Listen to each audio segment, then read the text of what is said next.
A beautiful sunny day here at Monte Vista High School in Danville, California. The Walnut Creek Crawdads taking on the Lincoln Potters.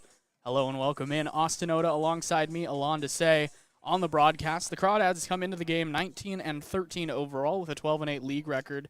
The Potters out of Lincoln, 24-15, their overall record, but just 8-10 in league. The Crawdads currently sitting in second place in the CCL North, 3 games behind the league leader Healdsburg, while the Potters 6 games out of first place, 3 games out of second, trying to make up some ground a little bit.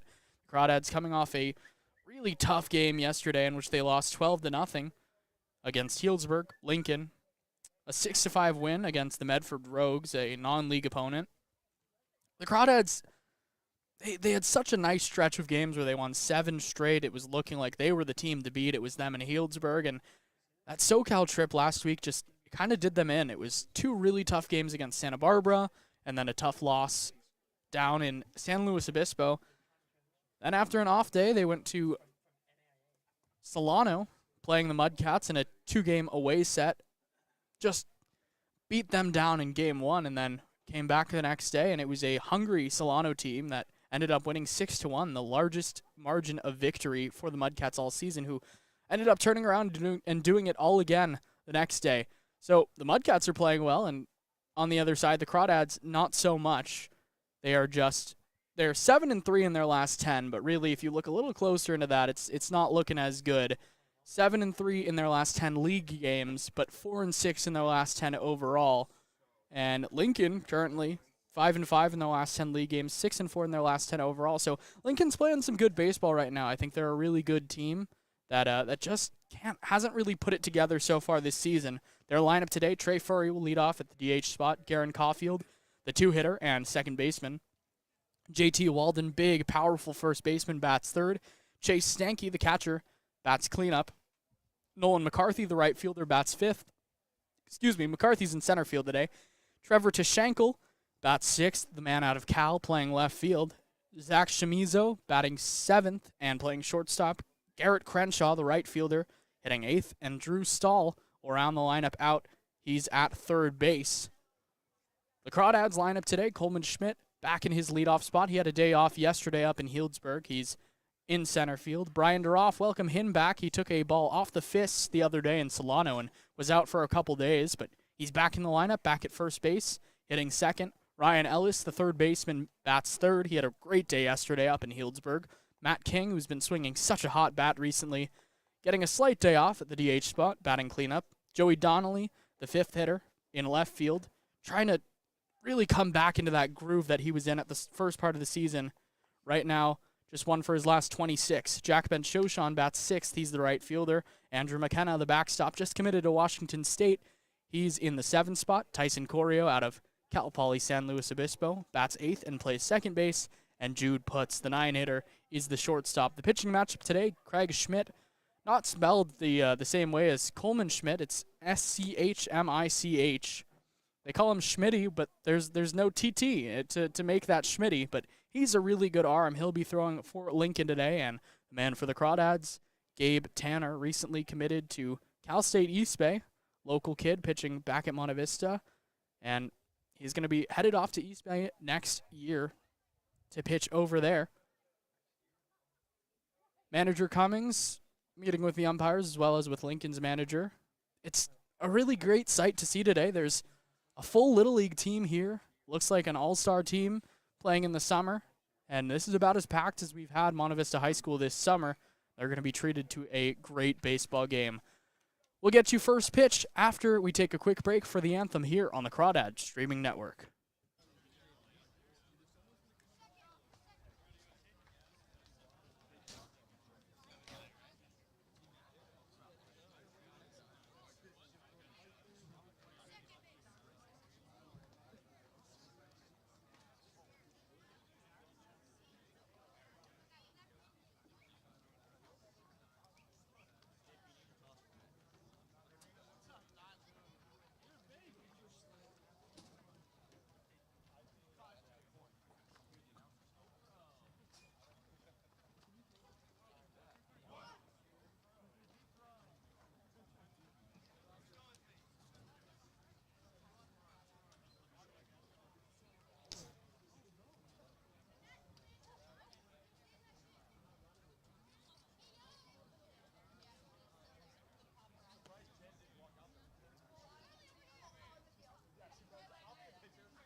and gentlemen, please rise for our national anthem.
The national anthem here at Monte Vista High School. Welcome in if you're just joining us.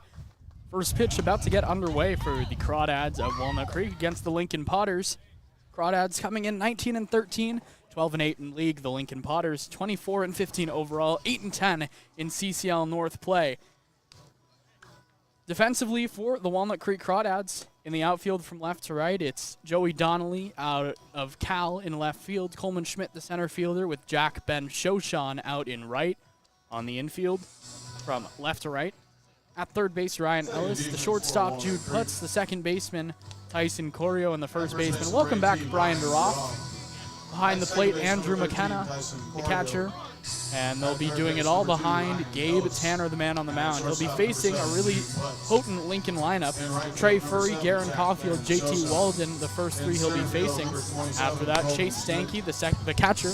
Nolan McCarthy out in center field, bats fifth.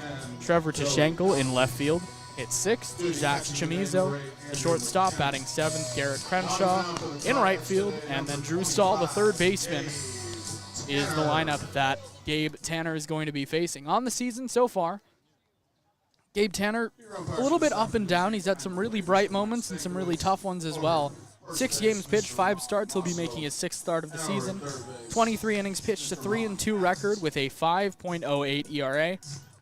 13 earned runs in 23 innings with 17 strikeouts, 9 walks. Tanner, in his last appearance, came a little over a week ago against the Cal Bees. He went 5 innings, gave up 2 runs, 3 hits, no strikeouts, walked a batter. And he'll be looking to continue that in this game. I think if he can hold Lincoln to 2 runs, it's a pretty good sign for the Crawdads. Tanner works from the windup primarily. The Crawdads come into this game in their gray tops, white pants, black socks, the traditional Crawdad hats. I met Kavaris Tier's mom before the game today. She said she loves it when we say what jerseys the Crawdads are in. It makes her feel like she's really there, which makes me really happy as a broadcaster. That's kind of what I try to bring into every game is I want you to feel like you're here. It's a pretty great place to be out here at Monte Vista. The Potters are going to be in their bright orange tops with the blue hats. And we're about to get underway. Gabe Tanner, the righty, throwing his final warm-up pitch. Calls for the fastball, works from the stretch, delivers, and we're set to go as McKenna fires down to second base. Trey Furry, the leadoff hitter for Lincoln, steps in the box. To begin this afternoon's ballgame, leading off for Lincoln, the designated hitter, number 9, Trey Furry. Furry this summer, .291 average, 3 home runs, 30 runs batted in. Does strike out quite often, 26 of them this summer. Alex Carnes comes out from the Crawdads dugout, wipes down home plate. First pitch was scheduled for 4 o'clock. As it's currently 4:11, I have a feeling that 4 o'clock start isn't going to happen. But like I say, it wouldn't be CCL if the games got started on time. Home plate umpire Mike Stankiewicz says, let's play some ball. Gabe Tanner agrees. He's ready. First pitch of the ball game coming up, and it's a fastball that misses low, ball one. First pitch at 4:11, 85 degrees out here in Danville, California. 1-0 the count to Trey Furry. Tanner delivers. Ball is popped up right side, could drop fair, and it's going to drop foul. Just outside the right field chalk. Ben Shoshan gave it a look, but couldn't get it. And the count evens at 1.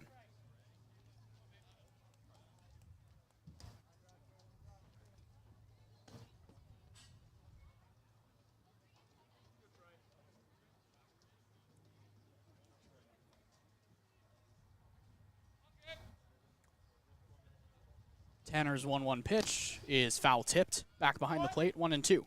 For Crawdads pitchers, but the Crawdads just league pitcher. He's fast, he's quick.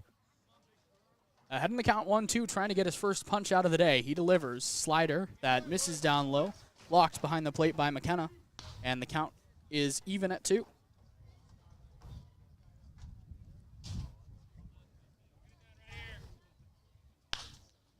Two-two. High fly ball, left field, shallow. Schmidt into left center field, under it, makes the catch, and that's how this game gets started. Second for Lincoln, the second baseman, number 15, Aaron Caulfield. The defense for the Crawdads, from left to right in the outfield, Joey Donnelly, Coleman Schmidt, and Jack Ben Shoshan. On the infield, from left to right, Ryan Ellis, Jude Putz, Tyson Corio, Brian Droff, McKenna behind the plate, and Gabe Tanner, the pitcher. 1 out here in the top of the first, still no score. First pitch, slider. Crosses the plate, and it's 0-1 to Garen Caulfield. Caulfield, 254 average, a pair of home runs, 15 runs batted in. Behind in the count 0-1, Tanner fires a fastball that's popped up high into shallow right field. Shadowing over to his left is Ben Shoshan, and he settles under it to make the catch for the second out of the inning. Third for Lincoln. So 2 harmless pop-ups for Gabe Tanner, who's looking to set down the Potters. 1, 2, 3. Now the batter, JT Walden. Big first baseman, one of the premier hitters in the CCL. 379 average, 4 home runs, 15 batted in. Tanner trying to get out of this inning, 1, 2, 3. Comes set just above the belt. The first pitch to Walden is a fastball that sails up and outside, 1-0. Walden leads the team in home runs, tied with Olsen, the other first baseman. Big left-handed bat of JT Walden, the 1-0. Slider sails a little bit high, 2-0. Walden in batting practice today hit a ball that went not just over the right field fence, it hit off the top of one of those cages out there. Just gave it an absolute ride. The 2-0, and Tanner gets a swing and a miss on a changeup, 2-1.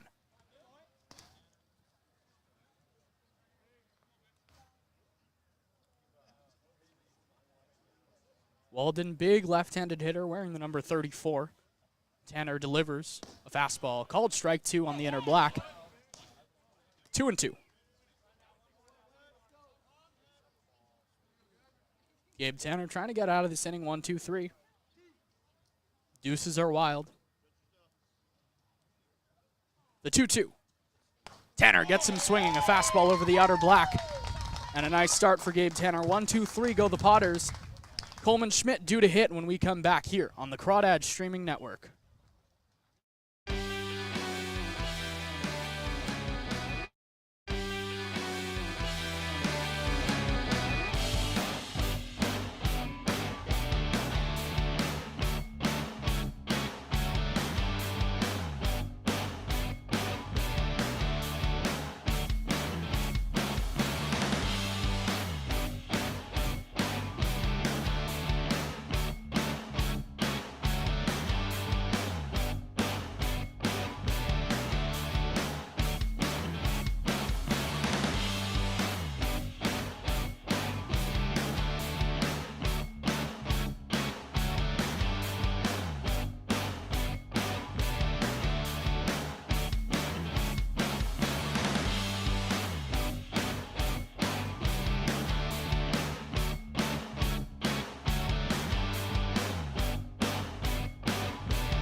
Bottom of the first inning. Gabe Tanner's first inning clean as it could be. 1, 2, 3, got 2 pop outs and a strikeout of JT Walden.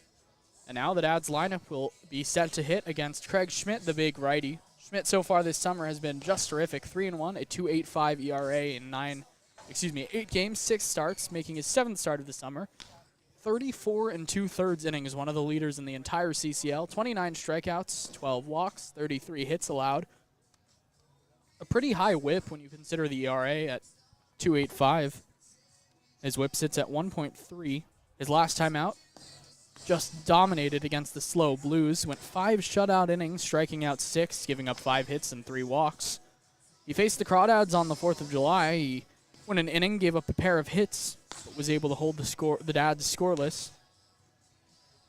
Really, outside of one blow-up game against the Arroyo Seco Saints, where he gave up 6 runs in 4 innings, he has just been terrific. Schmidt will be facing Coleman Schmidt, Craig Schmidt against Coleman Schmidt. Probably just about the 2 most different ways that you can pronounce, or that you can spell Schmidt. Schmidt, the pitcher, S-C-H-M-I-C-H.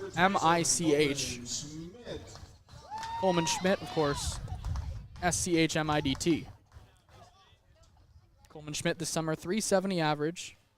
First pitch. High fly ball, deep right field. Crenshaw going back, looks up, and it's over his head and over the wall. What a start for Coleman Schmidt. 8 home runs this summer. And once he started taking the ball to right field, things started working for Coleman Schmidt. Gave that ball a ride. The first pitch he saw, and the Dads are up 1-0. Coleman Schmidt now inching closer to that league-leading mark. Good start for the Dads. Looking to get off the schneid a little bit. Just 1-5 in their last 6 games. Schmidt came into the game hitting .370 with 7 homers, 28 RBI. You can add 1 to each of that home run RBI total as Duroff takes the first pitch and fouls it back behind us. 0-1. Duroff this summer, .343 average, 2 home runs, 20 runs batted in. Doesn't strike out a lot, which is always good to see from your 2-hitter. 15 strikeouts to 13 walks. The 0-1. Duroff pops it up, back behind us again, 0-2.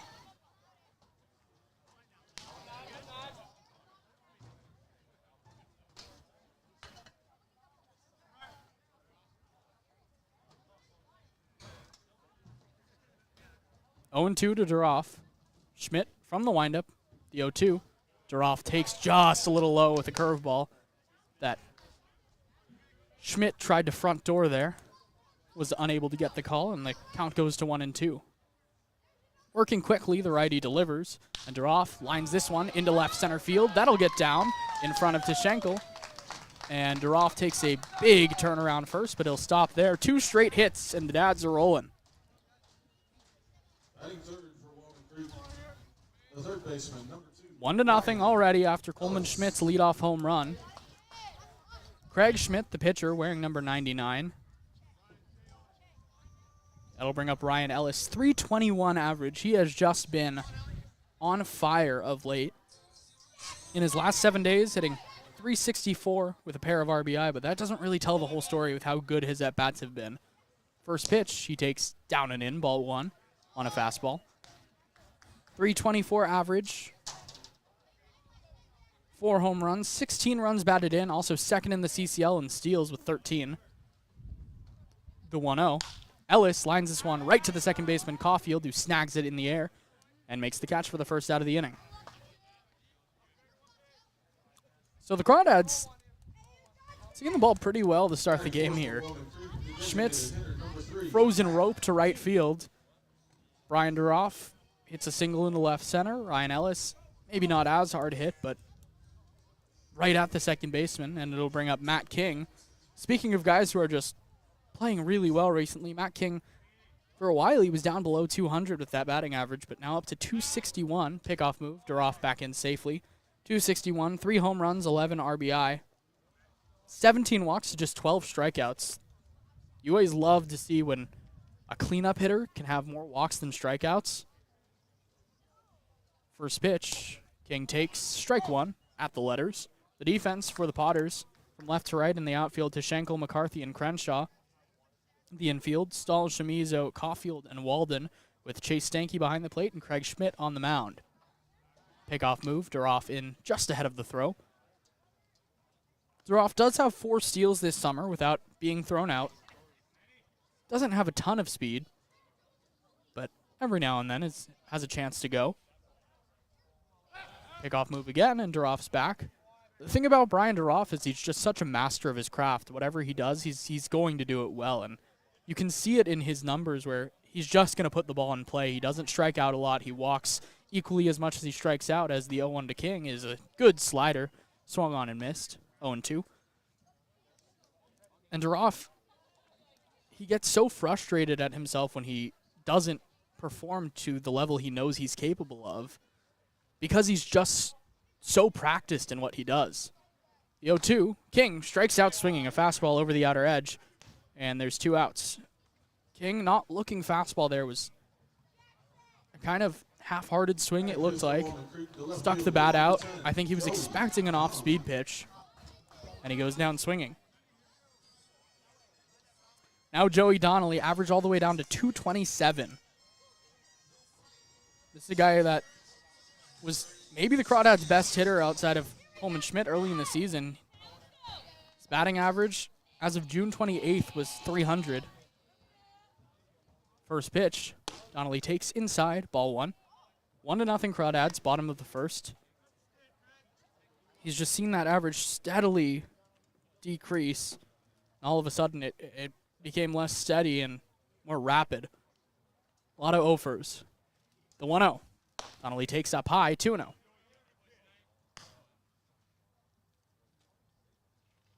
Hasn't homered in about 3 weeks since that game against the Riptide where the Crawdads won 13-5. He's been sitting at 4 home runs for a while. Duroff back in safely on a pickoff move. 2-0 to Joey Donnelly. That adds 2 hits and a run so far in this first inning. Schmidt, a high set, the 2-0. Donnelly takes up and in, ball 3. Jack Ben Shoshan waits on deck.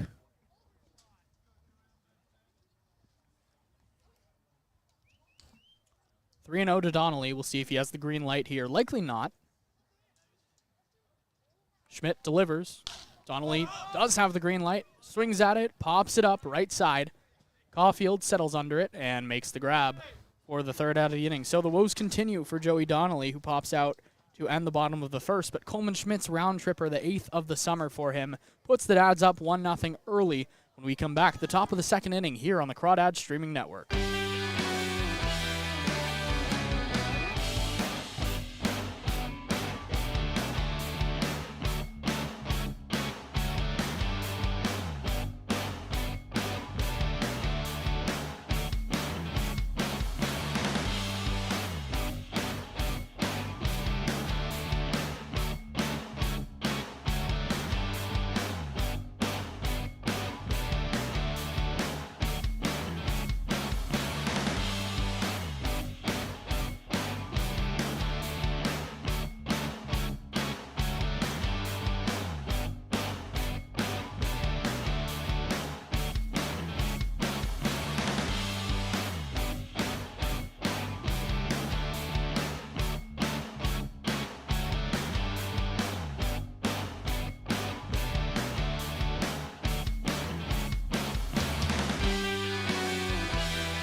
Top of the 2nd inning here in Danville, California. Gabe Tanner back out on the bump.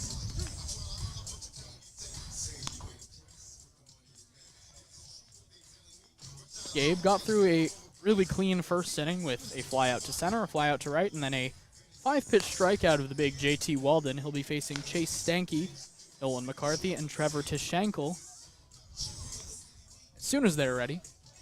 Stanky leading off. A returner to Catcher number 18. this Lincoln team. Hitting .361, a pair of home runs, 14 runs batted in.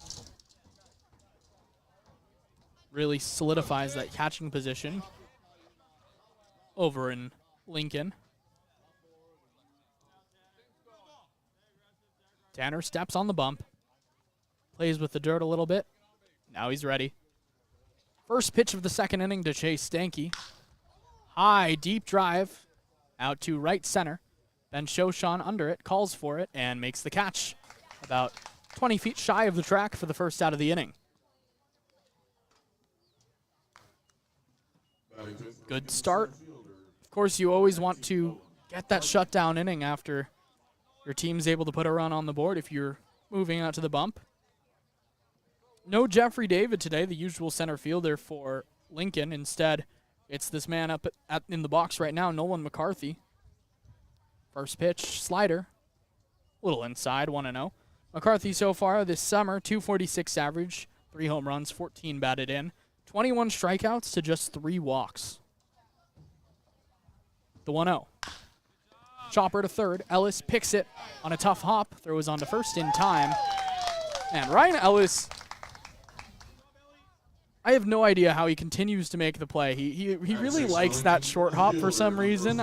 He's just about the only defender that I've ever met that would rather a short hop than a big lollipop hop right to him. But he seems to get that play every time and finds the back of his glove. So 2 outs. And it'll bring up Trevor Tishankel, the left fielder. .296 average. A bomb, 7 runs batted in.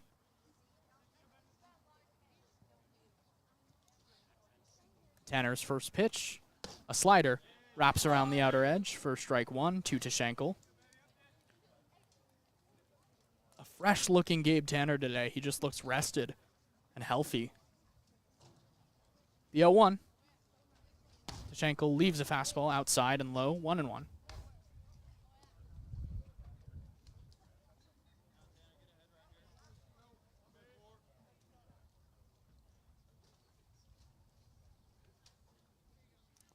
The 1-1.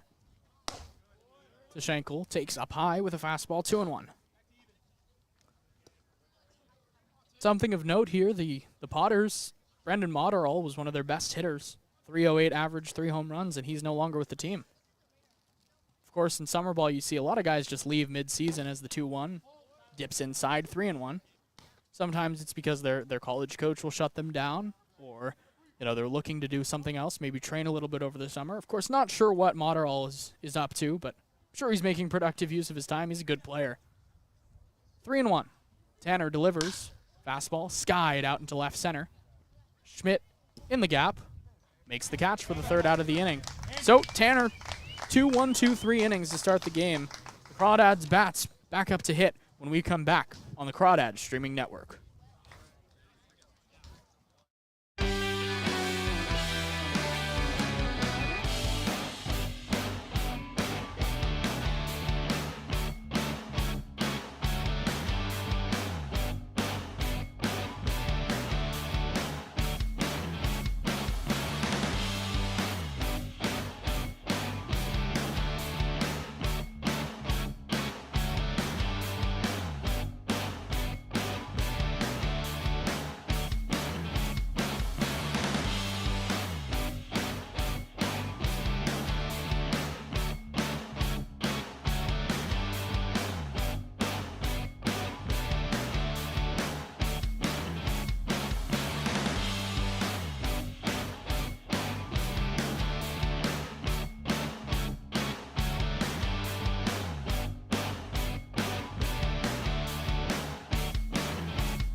Bottom of the second inning here at Monte Vista High School. Jack Ben Shoshan, Andrew McKenna, Tyson Corio due to hit for the Walnut Creek Crawdads, who lead this one 1-0. Still early on, but always a good start to put a run on the board in the first inning. The Dads were able to get runners on base in just about every inning of yesterday's game. 8 of 9 innings, they had a leadoff runner on, and were unable to push any across. Jack Ben Shoshan, you know it's him with his walk-up music. First pitch to Ben Show is laced foul off to the right. Ben Shoshan, average up to 270, a home run, 8 RBI. He's just been playing really well on both sides of the ball since he's come back from that hand injury. The 0-1, Ben Shoshan hits it hard but right on the ground to Caulfield at second, who sidearm slings to first in time for the first out of the inning. 1 out for Andrew McKenna. Average sitting at 190, 4 for 21. Does have a pair of doubles, 3 runs batted in. He had a double up in the 9th inning yesterday against one of the best pitchers in the CCL, Jason Franks. First pitch, swing and a miss on a changeup, 0-1. You know the skills are there with McKenna. It's all about putting them together, and he had to sit for a couple months after his college season as the 0-1 misses outside, 1-1. McKenna just committed to Washington State.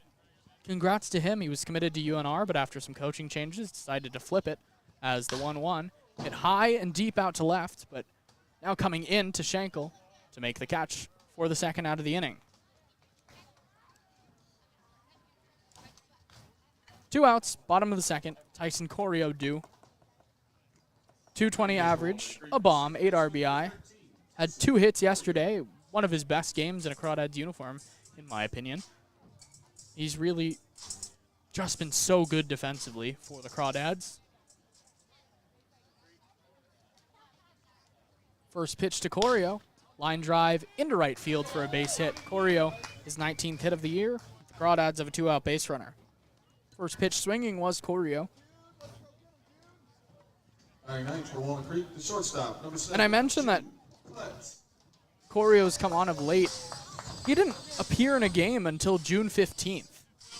Early in the season, he wasn't much of a guy for Brant Cummings. And with Jude Putz struggling, and then he ended up going to Omaha to watch his brother play in the College World Series. He was playing a lot of shortstop, a lot of second base. Ryan Ellis moved over to short, and Tyson Corio started getting more playing time, and he's just been good. Now Jude Putz, 161 average. First pitch, high fly ball, right center field. Crenshaw in the alleyway, and it's actually the center fielder, McCarthy, who goes into a slide to make the catch. That was not his ball. It seemed like he called it off at just the last second. But he's able to make the play for the third out of the inning. The Crawdads get a hit. They leave Corio stranded on first. We'll head to the top of the third. 1-0 the score here on the Crawdads Streaming Network.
Top three 1-0 the score. The Crawdads lead. Gabe Tanner out for his third inning of work, and he has been really good so far. 2 shutout innings for Gabe so far. He'll be facing Zach Chamizo, then Garrett Crenshaw and Drew Stahl.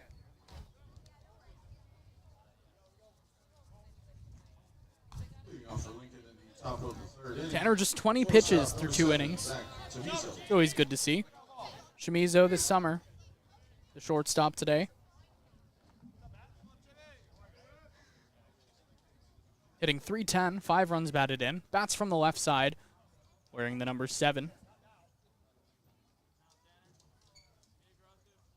Tanner steps on the rubber, brings his hands up, now fires the first pitch. Chamizo takes just a little low with the fastball. 1-0.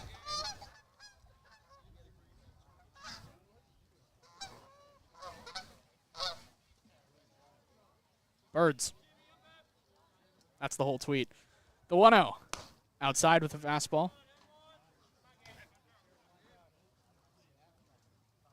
2-0 to Zach Chamizo. Tanner delivers a slider. Called strike 1. Just catches the outside half, and it's 2-1. Nice little get it in breaking ball there on 2-0.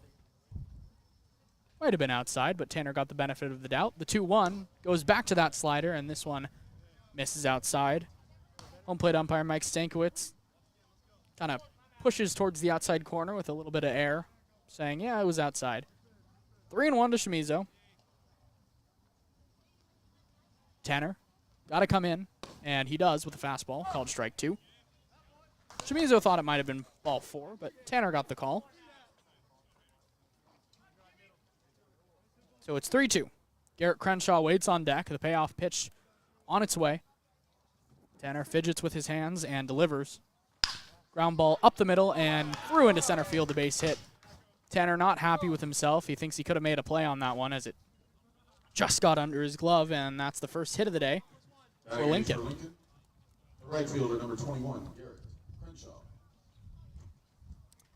Now Garrett Crenshaw, 0 for 3 this summer. Hasn't played much, a new addition to this team. Struck out twice in his 3 at-bats. Yet to reach base. Little mound visit from Andrew McKenna. Crenshaw Jr. out of Sacramento State. Teammates there with Ryan Fleming. Of course, Ryan Fleming, one of the Crawdads' best pitchers this summer.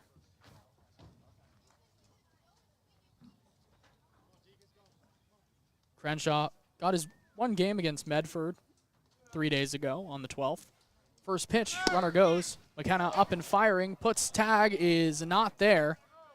And the stolen base. Puts broke late to cover the bag, and I think that ended up being detrimental to the Crawdads.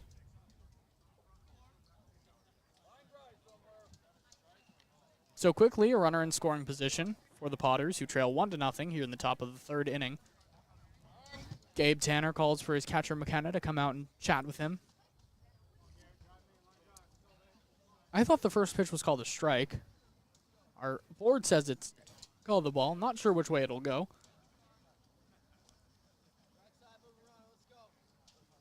We're going to say 1-0.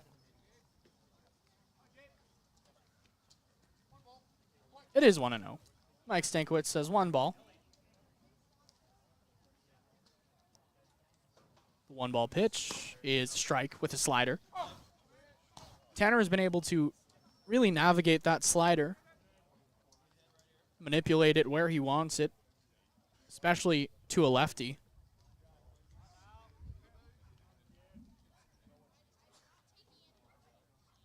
Taking a long time, the 1-1. Fly ball left field, Donnelly going back. Now settles under it at the warning track to make the catch. The runner tags, and he ends up going back to second base, does Chamizo, as Donnelly came up firing. That's the first out of the inning.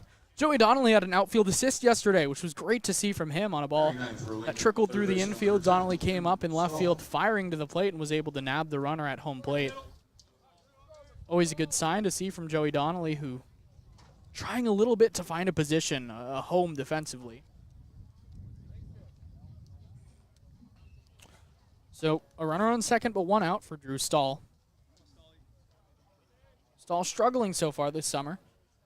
169 average. First pitch down low. 1-0. 169 average. A home run. 7 runs batted in.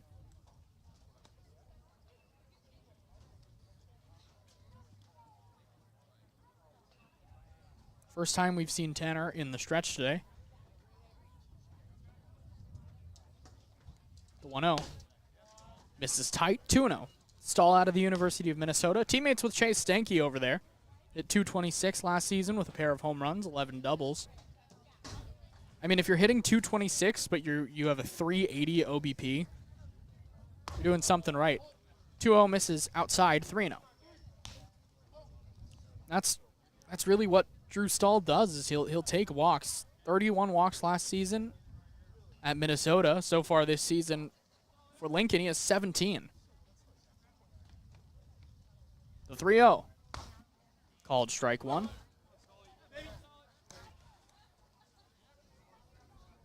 So Stahl has a 169 batting average, but he gets on base at he gets on base at a 350 percentage. So if you take into account that batting average to on-base percentage ratio, it looks pretty good. And he takes another walk here as Tanner's 3-1 pitch misses down and away.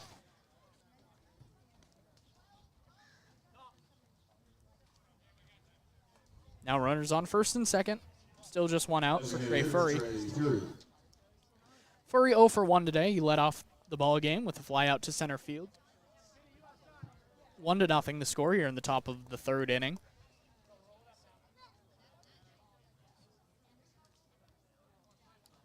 Tanner in his first jam of the day, with Stahl on first and Chamizo, the runner, on second. First pitch, fastball, right on the outer black, 0-1. Crawdads maybe trying to roll 2 here. Of course, that would get them out of the inning. Just about the perfect results in this situation. Tanner delivers. A slider popped foul. 0-2. So Gabe Tanner has Trey Furry right where he wants him. Behind in the count deep, 0-2. Tanner gets on the rubber. Shakes off his catcher, McKenna. Now comes in agreement. Takes a breath. The 0-2. Slider. Dips a little too far in, and it's 1-2. Interesting to see Tanner go on the inner edge with that slider to a righty. Tried the front door approach. 1-2. To the leadoff hitter, Furry. The pitch. High pop-up, shallow right field. Corio giving chase, and he makes the catch. And they had Stahl off of first, but he was able to scurry back in time. Nice play by Tyson Corio for the second out of the inning. Second baseman, Darren Caulfield. You know, we've been giving on the broadcast so far this summer, we've been talking about the players of first names, of 2 first names. Jeffrey David, of course, one of the best in the CCL. I feel like we haven't given enough respect to Gabe Tanner. Man of 2 first names in his own right. Having a good summer. Now Garen Caulfield, 0 for 1. First pitch hit very hard out into center and shallow. Corio going back, twists and makes the catch. Have yourself an inning, Tyson Corio. What a play for the final out of the inning. Tanner gets runners on first and second with 1 out, but is able to escape the jam thanks in large part to his good friend Tyson Corio out at second base. 1-0 the score when we come back in the bottom of the third inning here on the Crawdads Streaming Network.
Coleman Schmidt leading off the inning, the leadoff hitter, of course, in the game for the Crawdads. 1 for 1 today with a solo home run.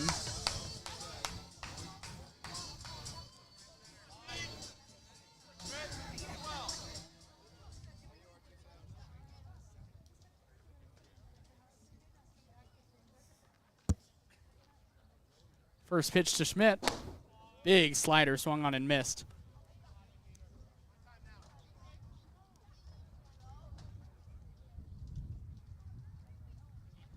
Oh, 1 now to Schmidt with the Crawdads leading 1-0. The pitch, curveball, left a little high, 1-1.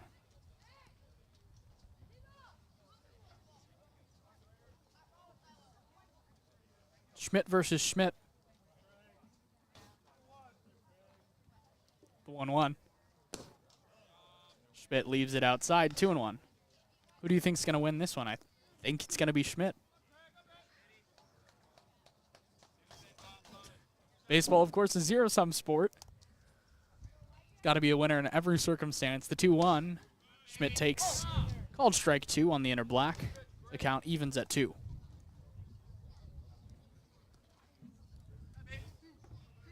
So Coleman Schmidt not trying to strike out, of course. He does have 29 of them this summer. He goes down on strikes a lot, but he makes up for it with all else he does. The 2-2, a slider outside and in the dirt, 3-2.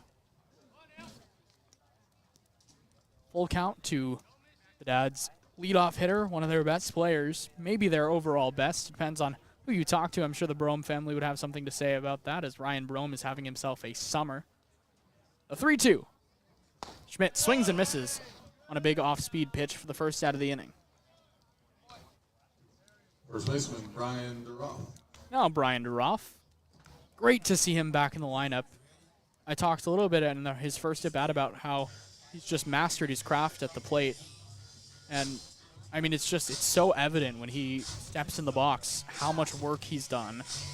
Everything he does has a reason to it. First pitch to DeRoff. Swing and a miss on a slider, and DeRoff's not too happy about that. Slaps his helmet. What am I thinking? Maybe that one didn't have a reason to it. It was a good pitch. Can't blame him. But he knows he should have been a little more disciplined there.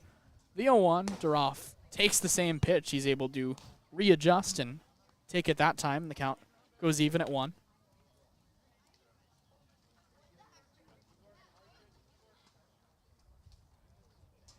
The 1-1. High pop-up on the right side. Coming in, the right fielder Crenshaw, and he reaches up, blocks the sun with his glove, and makes the catch for the second out of the inning. 1-0 the score here in the bottom of the third. The Crawdads leading. Coleman Schmidt, the first pitch he saw of this ball game, he took to dead right center and was able to clear the fences for his 8th home run of the summer. And that's been the scoring so far. Now Ryan Ellis, who hit the ball hard his first time, but right to Garen Caulfield at second base, is 0 for 1. First pitch, Ellis takes in the dirt, 1-0.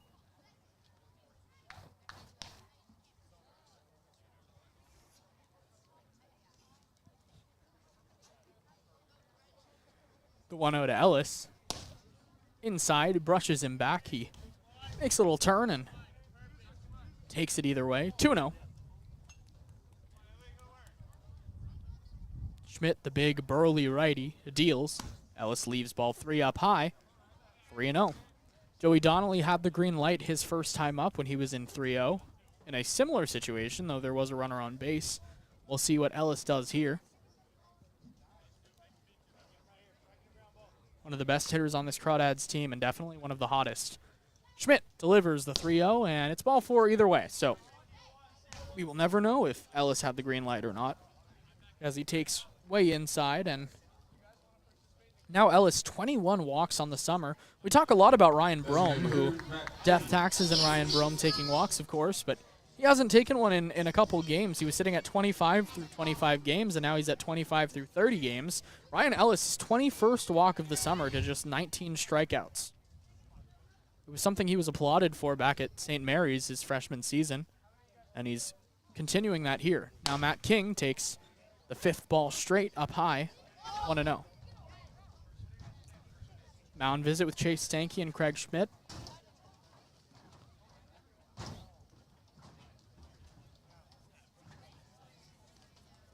And now the first baseman, JT Walden, joins the meeting. When play resumes, it'll be 1-0 to the Crawdads cleanup hitter, Matt King. Matty Ice, as they call him, not to be confused with Matt Ryan.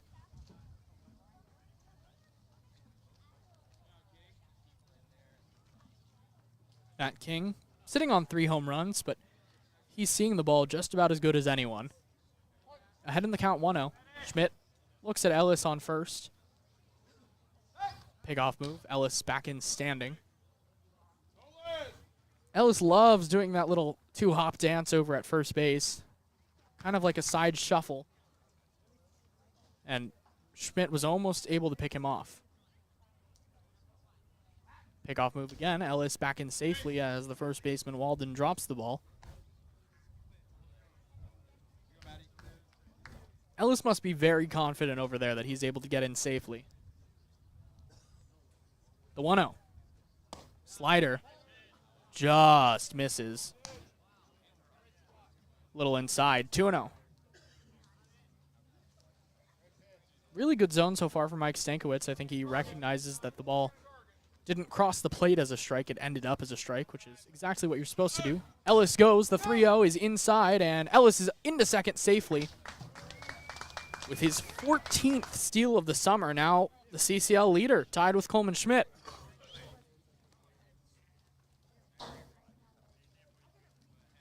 Crawdads have a good amount of league leaders on this team in a plethora of categories. Ryan Brome leads the CCL with 11 doubles, also with 32 runs batted in and 25 walks.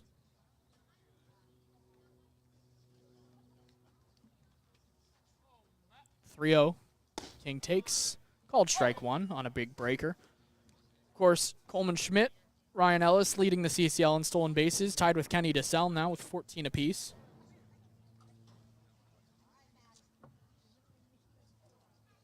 And Coleman Schmidt leads the CCL with 44, now 45 hits. The 3-0 to King popped up back behind the plate, 3-2.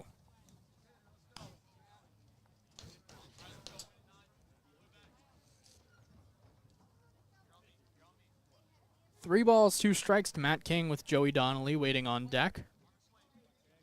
1-0 the score here in the bottom of the 3rd inning. Schmidt, a high set with Ellis on second. He delivers, and King strikes out swinging the 2nd time today that he's got him on that slider, and the 3rd out of the inning. The Crawdads go down. Ellis walks with 2 outs and is able to get his way to second base, but unable to be brought home there.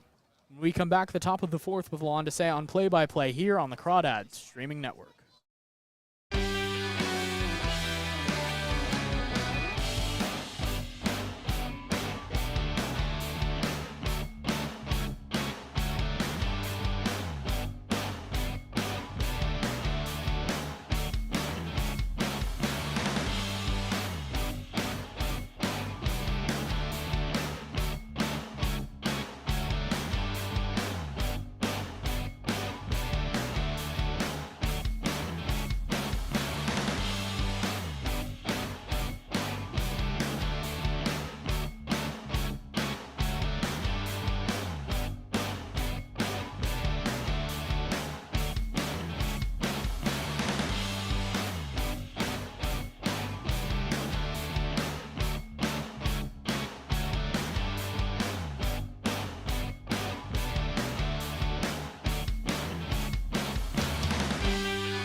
Top of the 4th here in Danville, California. The Crawdads with a 1-0 lead, all thanks to Coleman Schmidt, who was able to go deep on the first pitch he saw today from the starting pitcher, Craig Schmidt of the Potters. So the Crawdads trying to snap a 2-game losing streak, and more importantly, they are trying to get the bats going. They have 3 hits to go with that 1 run so far.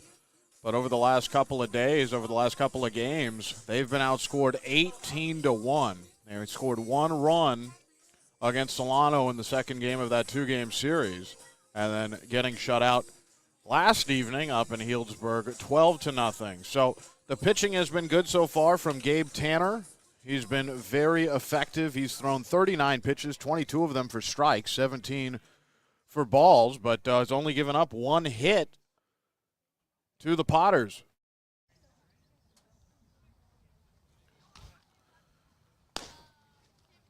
Potters are going to come up to bat here in just a moment as the on-field festivities are done. There's a Little League All-Star team here this afternoon, and our GM, Daniel Rainey, just hosted a race between all of those players. Not sure who won, but it's going to be J.T. Walden, Chase Stanky, and Nolan McCarthy for the Potters, 3, 4, and 5. Tough part of the order to get through for Gabe Tanner, but it's been smooth sailing so far for him. Walden 0 for 1, struck out on 5 pitches in the first, and this pitch misses away. The count 1-0. Tanner did get into a little bit of trouble last inning. Had runners on first and second, but was able to get through it. The 1-0 pitch, and this misses low. The count 2 balls and no strikes. Really the problem for Tanner this summer has been the blow-up inning, the inning that he goes out there and he has to work with a lot of runners on base and tends to give up runs in those situations. A lot of extra base hits that stack up, but so far today he's avoided that. This pitch misses away. The count 3-0. Tanner walked Drew Stahl in the third. At risk here of walking J.T. Walden, the lefty hitting first baseman for the Potters. The 3-0 pitch, this misses away. That's a 4-pitch walk. Oh, the Potters have a base runner here over at first in the top of the fourth. Crawdads still with the lead, but just that 1-run lead, can be very tough. Gabe Tanner is hoping for some more run support, but right now he just has to focus and do his job as Chase Stanky in the batter's box after Walden walks. Stanky 0 for 1 today, takes a big swing at this, a pitch that was low, below the knees, not able to hit the ball, and the count 0-1. Stanky catching today for the Potters. Saw a pretty good catcher last night in Kimball Schusler, the man out of Texas. He's on Healdsburg. The 0-1 pitch, and Stanky takes this to left field. That's going to drop. There's going to be runners on first and second as Donnelly retrieves the ball, gets it back into the infield. But nobody out, and some trouble for Gabe Tanner to deal with. He had 2 runners on last inning. Back in the third, he was able to leave them both stranded. But there's nobody out here, and Nolan McCarthy coming up to bat, who is 0 for 1.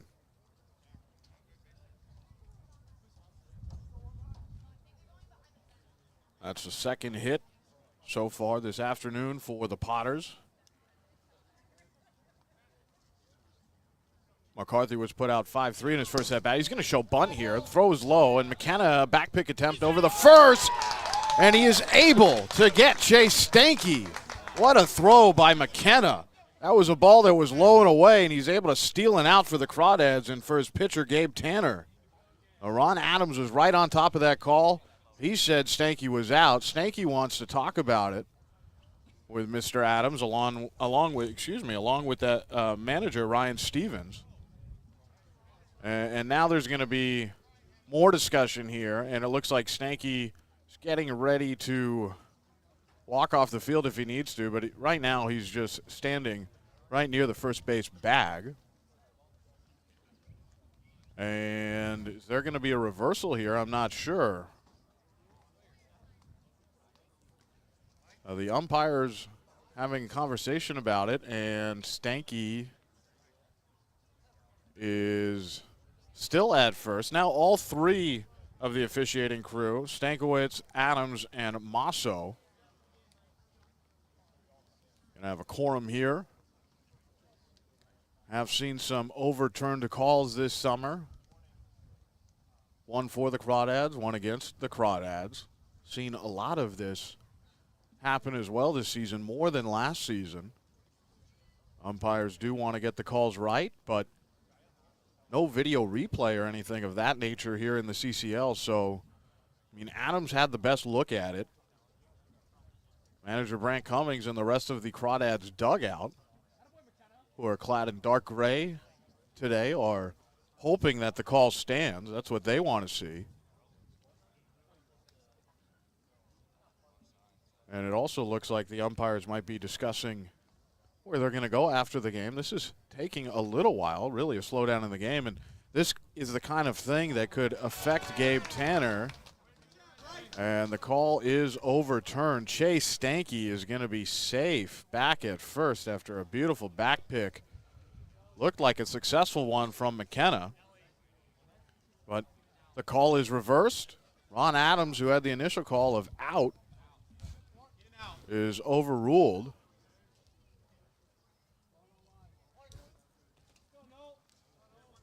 So there's runners on first and second with nobody out. The pitch, and this is swung on and missed.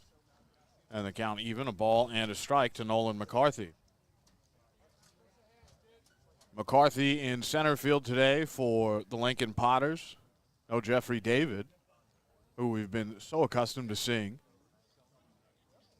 Looking back to second is Tanner. Now he fires, and this is in the dirt. And a good job getting in front of it by Andrew McKenna. The count, 2 balls and a strike. Crawdads come into this game 3 games back of first place Healdsburg. And they're 3 games ahead of Lincoln, who is in third. The Potters 6 games back. And the 2-1, this misses away. So Tanner a little bit erratic here. Going to try to refocus and find the zone once again. The count, 3 balls and a strike to McCarthy. McCarthy came into this game hitting .246, 3 home runs, 14 RBIs. He's got a couple of runners on that he wants to at least move. The pitch, and McCarthy hits this fair down the left field line. That's going to kick up in foul territory against the fence. The tying run will score. Will they get 2? No, it'll be runners on second and third. So an RBI double for Nolan McCarthy, his 15th RBI of the summer. And the game is now 1-1. It's all tied up.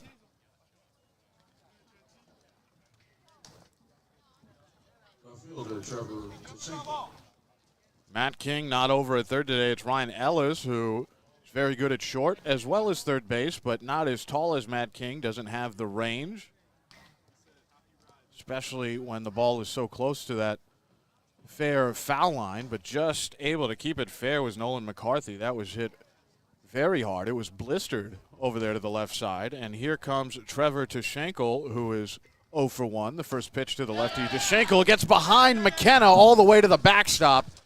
And now the Potters lead 2-1 as a runner scores on the wild pitch.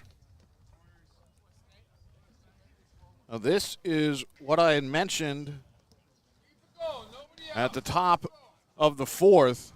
This is what can really affect Gabe Tanner. He gets sometimes himself into these situations where he's got multiple runners on. He starts missing the zone a bit, maybe a hit that just stays fair, and the wheels can kind of fall off for Gabe at times. Manager Brant Cummings now out to speak to Gabe Tanner, try to settle his starter down here. At least want to get 4 innings out of your starters. So with Stanky coming around to score, Nolan McCarthy was able to move up to third.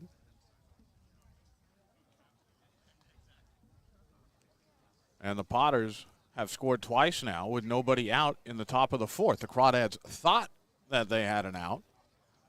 McKenna thought that Stanky, the man who just scored, was out on a back pick attempt over to first. Looked like a pretty good tag by Duroff as well. That call was overturned. So the count 1-0 to Trevor Tashenko after the wild pitch that ended up all the way at the wood behind home plate. And here's another pitch that is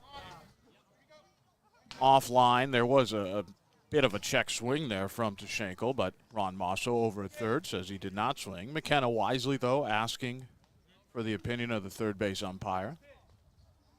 The count 2-0.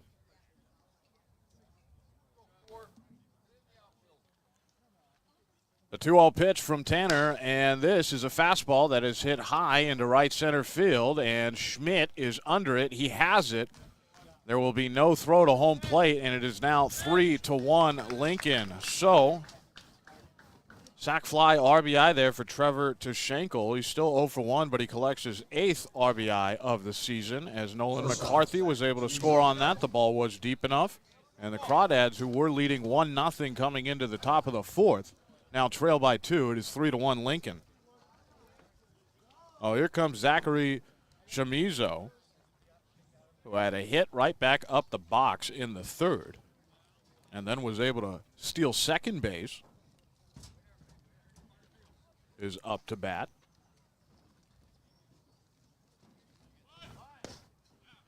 And the first pitch here is a strike to Chamizo.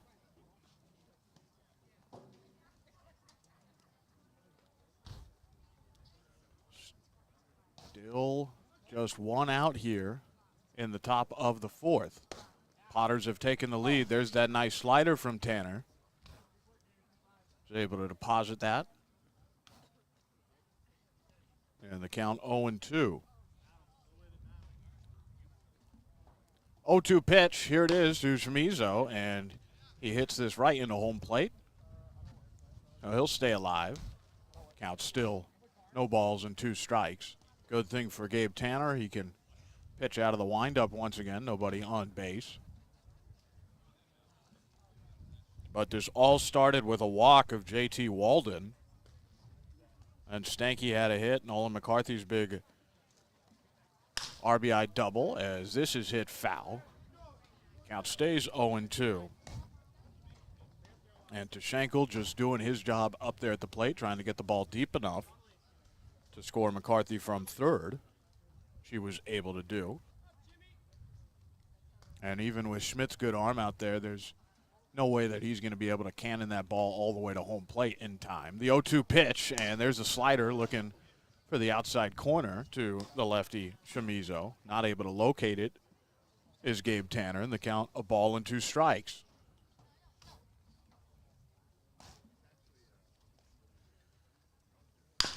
This pitch is chopped on the ground over to Duroff, who has it, then flips onto the covering Tanner at first for out number 2.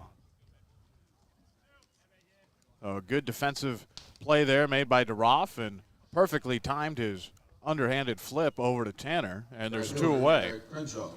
Chamizo now 1 for 2. And here's Garrett Crenshaw, who is still looking for his first hit of this season. He'd only played in 1 game coming into this ball game. This will be his 5th plate appearance this summer as he foul tips a fastball into the mitt of McKenna. The count 0-1.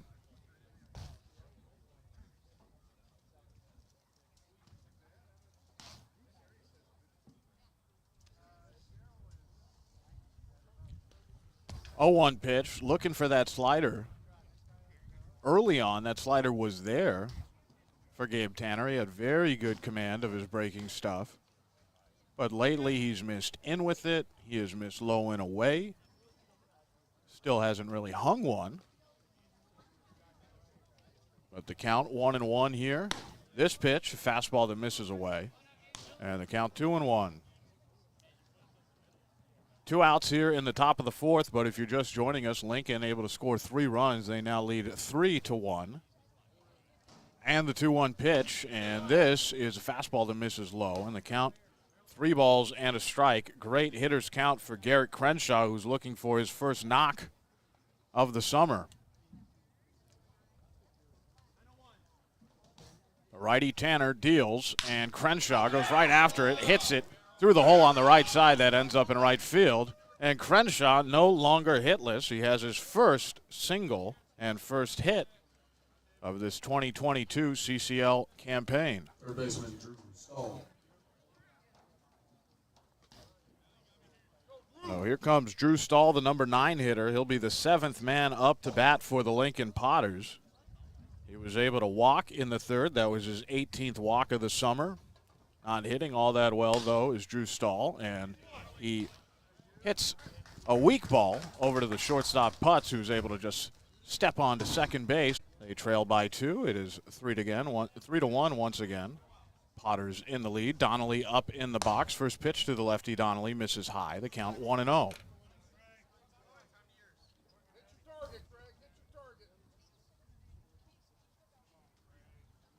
The 1-0 pitch from Schmidt. Donnelly rips this, but right over to the first baseman, Walden, who's able to spear it off of a tough hop. Now Donnelly scorches this ball, but not able to get the result that he wants. And there's one away. Here comes Jack Ben Shoshan, who is 0 for 1. Donnelly now 0 for 2, even though he just hit that pitch very hard. Righty against righty.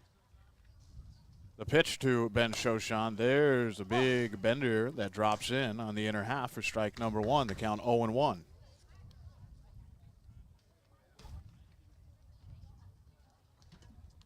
0-1 pitch to Jack Ben Shoshan, and he makes a bid at a fastball that was high and away. Not able to catch up to it, and the count 0-2.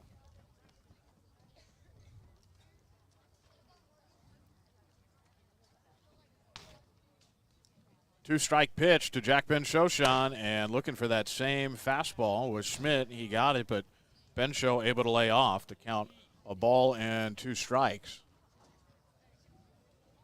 Outside of a 16-3 win and a 9-6 loss that the Crawdads had over the past week, as Ben Sho hits this very high, but into right field, and the right fielder Crenshaw has it. Round number 2, but outside of those 2 games that I just mentioned, the Crawdads offense has just been kind of MIA. Shut out 12-0 against the Santa Barbara Foresters, then losing a 1-run ball game to them, 4-3. And then most recently yesterday being shut out 12-0 by Healdsburg. So Ben Sho now 0 for 2. Here comes Andrew McKenna, the catcher. He's 0 for 1, and the first pitch misses away. Count 1-0.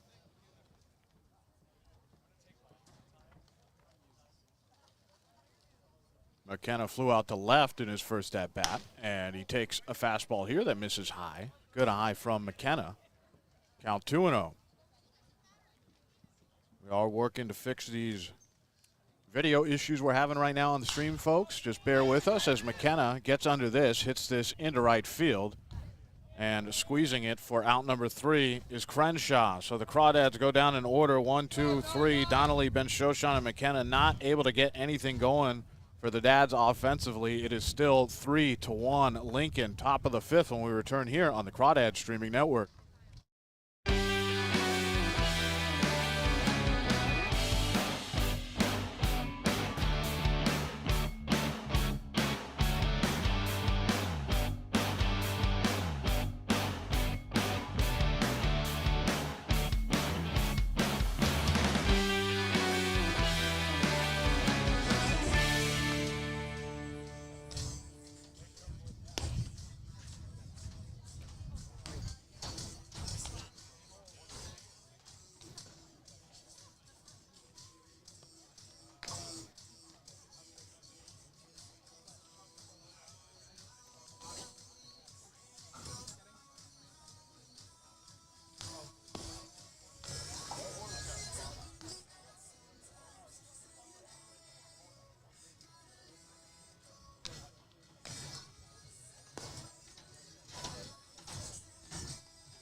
Back here at Monte Vista High School, Danville, California, the Crawdads trail by 2. It's 3-1 Lincoln. Alon to say here with you for the middle innings. There is a new pitcher on the mound for the Crawdads. It's Idris Azani, so he just finished his warm-up pitches, and he's going to have to face 1, 2, and 3 for the Potters, Furry, Caulfield, and J.T. Walden. So far, Trey Furry is 0 for 2. First pitch to Furry. Here from Azani is hit. A little bleeder over to Putz, who bobbles it, recollects, and fires a low throw over to Duroff, who digs it out for out number 1.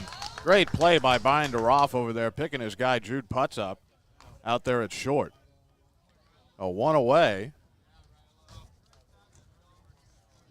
Second baseman, Aaron Caulfield. And here comes Garen Caulfield. Azani comes in with a 5.10 ERA. This is his 9th appearance.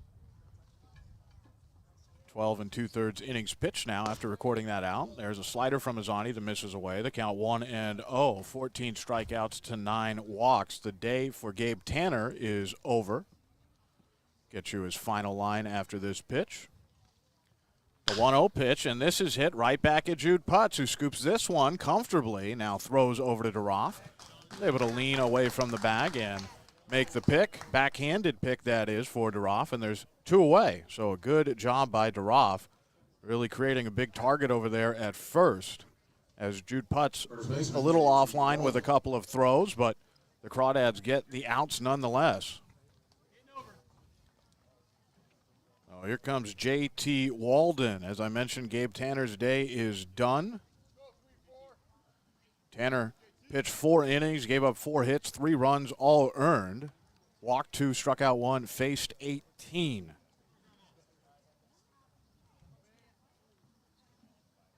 Pitch here to Walden, and the lefty takes a fastball on the outside for a strike. So just hitting the outside black there is Idris Azani, and he looks good so far coming into this ball game out of the bullpen.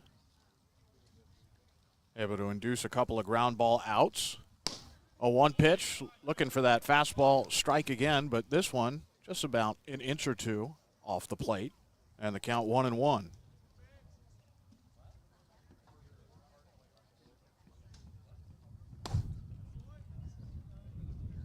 Pitch misses.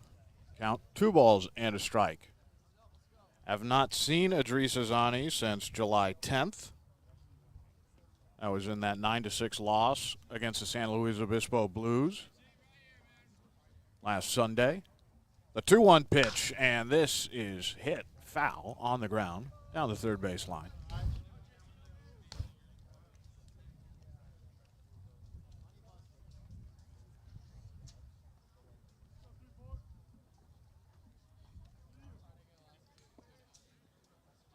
And now a little bit of a delay here. Back to it. The pitch from Azani, and he gets a swing and a miss for a strikeout. Sit him down. The big Azani able to bust out a beautiful pitch to get J.T. Walden. That's Walden's second swinging strikeout of the ball game. Azani able to set down the Potters in order. A nice 1-2-3 half inning for him. And the bottom of the 5th coming up shortly here, but the Crawdads need to get the bats going. Just 1 run and 3 hits for the Dads so far. They trail by 2. It is 3-1 Lincoln. More baseball when we return here on the Crawdads streaming network.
Bottom of the fifth here in Danville, California. The Crawdads in a tight one right now. It's 3-1 Lincoln. They're going to send up Corio Putz and Coleman Schmidt, 8, 9, and 1. Coleman Schmidt, the owner of the lone run so far for the Crawdads. He was able to go deep over the right center fencing. Able to collect his 8th home run of the summer and his 28th RBI as well. That was the very first pitch of today's game. Schmidt still on the mound for the Potters. He's been very good. And the first pitch to Corio, who swings and drives this into right field. A nice single there for Tyson Corio. That is his second hit today. Both base hits on the right side. Corio now 2 for 2. He's over at first, and here's Jude Potts, who flew out to center in his first at-bat. He's 0 for 1. But Potts has been seeing it a lot better as of late.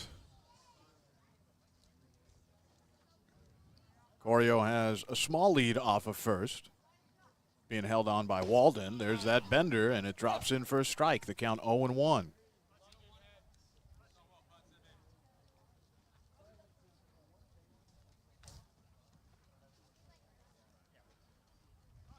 Jude Putz, still no homers yet for the Crawdads. And a pickoff move over to first, sliding in back safely is Tyson Corio. Not a tough call there to make for Ron Adams. And the 0-1 pitch. This is in the dirt, but covered up nicely by the catcher Stanky. And the count even, a ball and a strike. A few other games are going to get started later today in about 30 minutes. 3 games set for 6 p.m. and 1 at 6:05, so 4 more games on the slate today in the CCL, as this ball is hit high but hanging up there in left field, and it is caught by Tashenko. Jude Putz not able to barrel it up. Center fielder Coleman Schmidt. And he's 0 for 2 with a couple of flyouts. So here is Coleman Schmidt, who was 1 for 2, had that big blast in the first to get things started for the Crawdads, gave them a 1-0 lead until the top of the fourth, when Lincoln was able to score 3 runs of their own. But in his last at-bat, Coleman Schmidt struck out. That was the 30th strikeout of the summer for Coleman Schmidt. Corio has a pedestrian lead once again. The pitch to Schmidt, from Schmidt, and this misses low and away. And Ron Adams is asked by Chase Stanky if Schmidt did pull the trigger. He did not. Count 1-0 with 1 out here in the bottom of the fifth. The other games starting in about half an hour. The Conejo Oaks at the San Luis Obispo Blues. The OC Riptide are going to be in action as this pitch misses high. Corio takes off for second. Does he slide in safely? And no, he does not. He is gunned down by Chase Stanky. And a good tag applied out there by Shimizo. So there are now 2 outs here. It looked like Corio slid low and got low enough to evade the tag. But he is called out by Ron Masso, who was right on top of that play. Coleman Schmidt ahead 2-0, but the Crawdads, who had a base runner to lead things off here, Corio is erased, trying to swipe a bag. Now Coleman Schmidt will have to try to do some damage with no one on.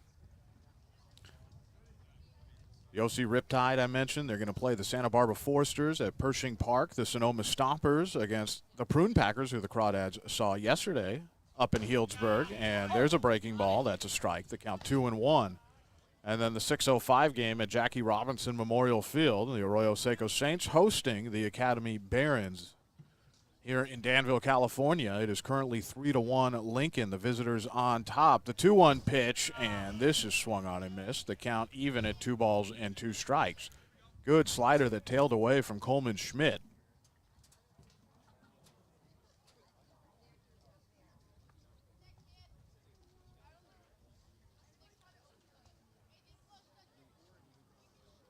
The 2-2 to Schmidt, and he swings and misses at that same exact pitch. That is his second strikeout today and his 31st of the summer. The Crawdads looked like they had a little something brewing with Corio getting a leadoff base hit here in the bottom of the fifth, but he's gunned down by Chase Stanky trying to take second.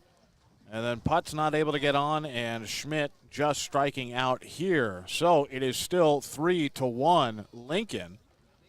Game moving pretty quickly. The top of the sixth coming up when we return here on the Crawdads streaming network.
Number 18, Chase Stanky. Top of the sixth inning.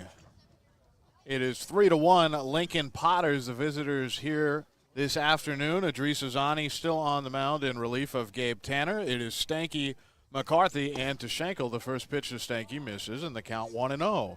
Stanky made a great throw over to second to catch Corio trying to steal second base. Last half inning, back in the bottom of the fifth. And this pitch misses as well. The count 2-0. Ozani not getting the call there, looking for the inner half of the dish. And he's behind. Stanky is 1 for 2 today. Pitch here, and Stanky takes a big cut, but out in front. Chops it harmlessly into foul territory on the right side. Count 2-1. Back in the fourth, Stanky had a hit, came around to score. 2-1 pitch, and Chase Stanky takes here as this ball ricochets off the dirt, slightly to the left of our vantage point of home plate. And the count 3-1. The pitch from Azani, and finding the strike zone there with a good fastball is Idris. And the count runs full, 3 balls, 2 strikes. Azani just threw his 12th pitch. Looking to get an out here. The payoff pitch to Stanky, he takes, and Azani thought he painted that inside corner, but he did not. And that's a walk. A good, productive at-bat for Chase Stanky. Showed a very good eye off there. And the Potters, who lead by 2, it's 3-1. They have a base runner on. And here comes Nolan McCarthy, who's 1 for 2. Had a big RBI double in the fourth. As this is bunted right in front of home plate. McKenna bare hands it, throws over to first, and it gets behind Duroff, but luckily Corio, right on the lip of the infield dirt and the outfield grass, is able to catch the carom. So the ball does not end up in right field.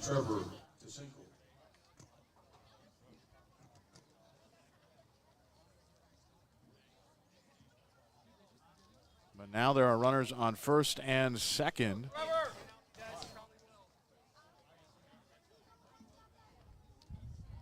For the Potters. Infield going to come in, and now McKenna's going to trot out to the mound. Go over some directions with Idris Azani. Very brief conversation there.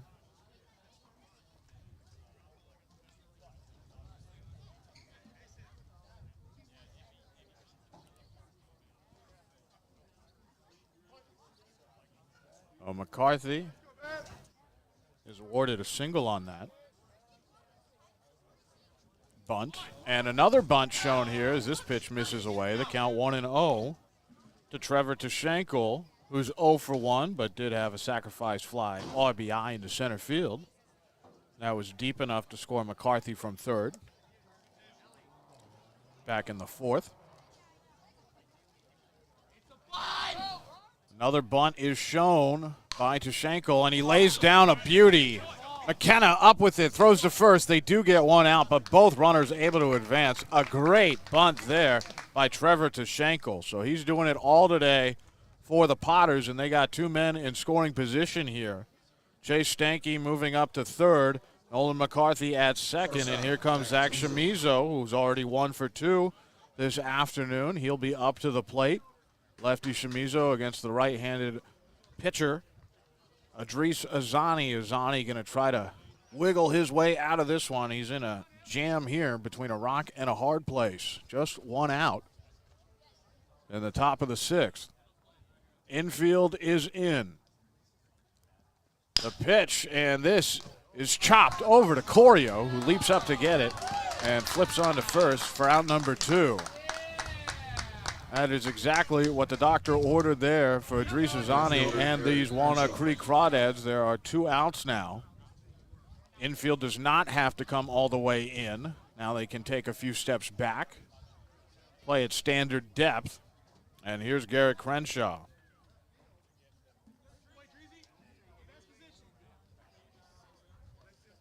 Crenshaw 1 for 2.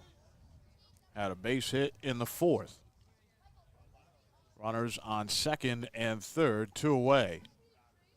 The first pitch to Crenshaw is a slider that nicks the outside black, and the count 0-1.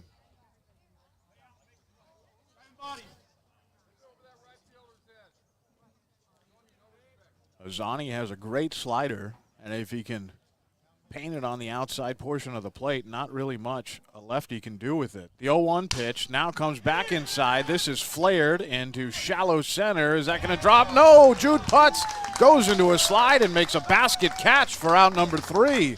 Idris Azani able to pull off the high wire act here.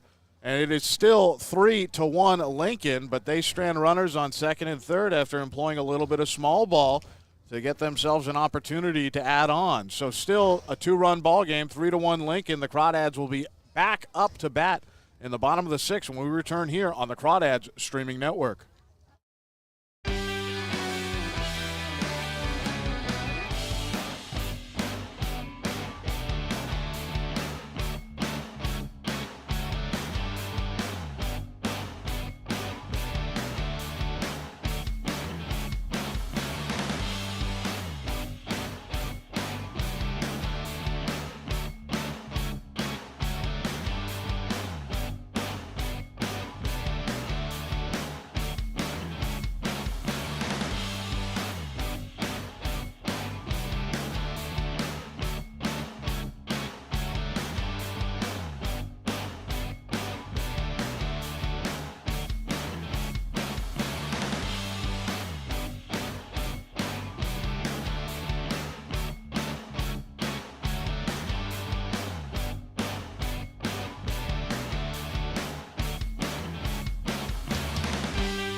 Three to one. The Crawdads down by 2. The Potters in front.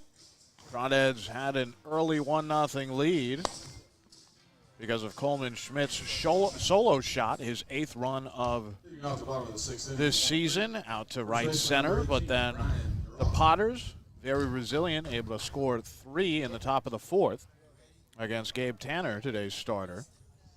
And they lead by 2. It is 3-1. For the Crawdads, it's going to be Brian DeRoff, Ryan Ellis, and Matt King, 2, 3, and 4. Greg Schmidt still on the mound for the Potters. He has been effective. Really the only mistake, that first pitch he threw to Coleman Schmidt. First pitch to DeRoff. There's a curveball that freezes DeRoff, not able to pull the trigger. The count 0-1.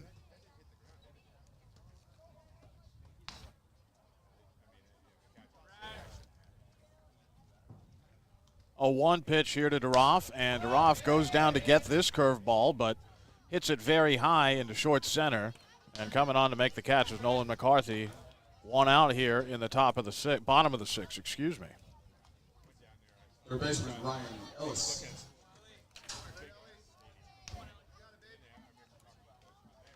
Oh, here is Ryan Ellis.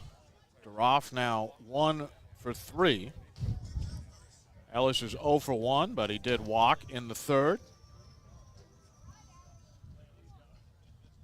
Schmidt now at 58 pitches, getting close to 60 as this pitch misses in. So pitch number 69 is a ball. And the count 1-0.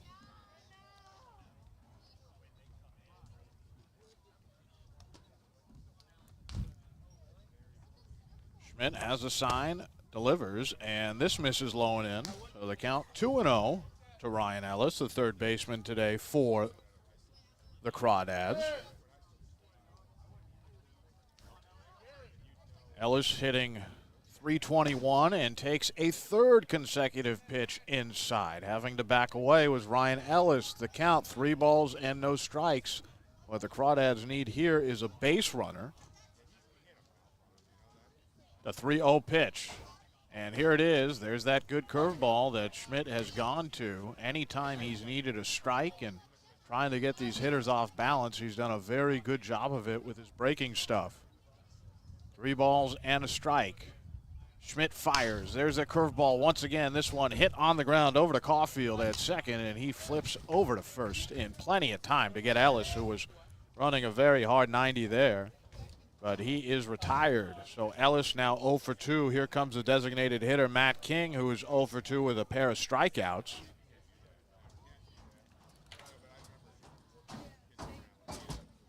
Matt King not in the field today. Getting a look at DH. And the pitch to King with 2 away. He swings at a high fastball there, right around the letters. Not able to strike the ball. And the count 0-1. Crawdads stuck on just 4 hits right now. And this pitch misses away. Trying to frame it was Chase Stanky, but not able to earn the call from Mike Stankiewicz. And the count a ball and a strike. Crawdads will be on the road tomorrow in Sonoma. This pitch misses low and away, and the count 2-1. That game 6:05 against the Stompers. All CCL North play from here on out for the Dads. No out-of-league games. As here's a breaking ball that hits the zone. The count even at 2-2. Every game is so important. It is grind time for these Walnut Creek Crawdads. The 2-2 pitch, and this misses everything except for the backstop. And the count is full. 3 balls, 2 strikes to Matt King. On deck, Joey Donnelly, who is 0 for 2, but did hit the ball very hard over to J.T. Walden at first in his last at-bat. The 3-2 pitch, and this is in the dirt. Matt King able to get on base. So the Crawdads, with 2 away, are able to see Matt King draw a walk. He's over at first, and here comes the left fielder, Joey Donnelly.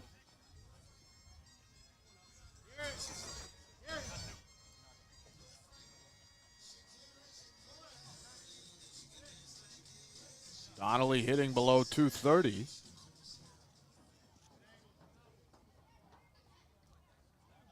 But he's got the handedness advantage here. The righty Schmidt on the mound. And the first pitch to the lefty Donnelly is a fastball that hits the inner half of the plate. And the count 0-1.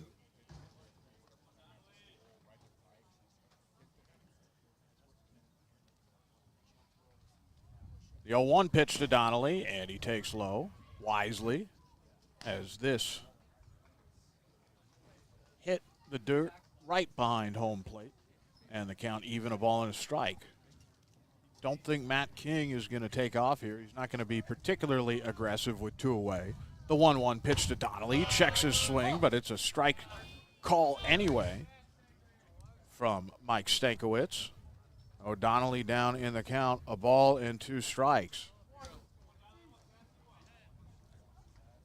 Crawdads only with 1 run, and it came in the first inning on a Coleman Schmidt home run. This pitch misses away. A good job by Chase Stanky, able to just put that mid out there and grab it. Doesn't end up behind him. King has to stay at first. The count even, 2-2.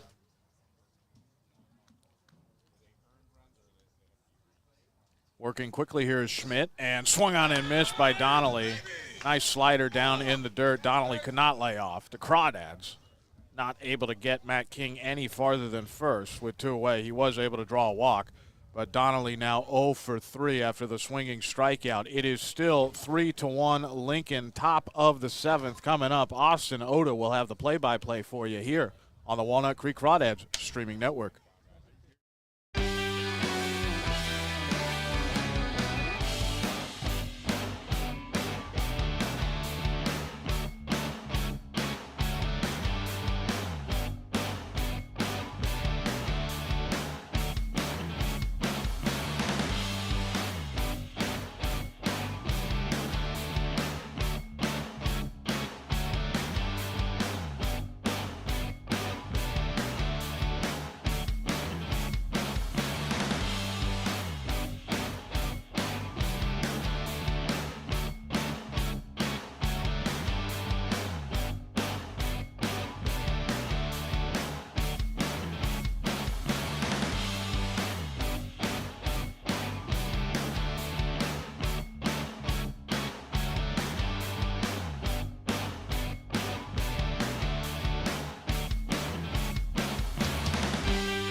Top of the 7th inning here in Danville, California.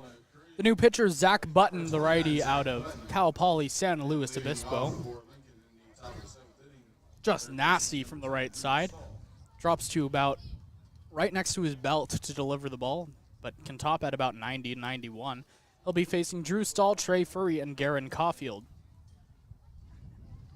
First pitch from Button, a slider, called strike 1, wraps around the inner edge, 0-1.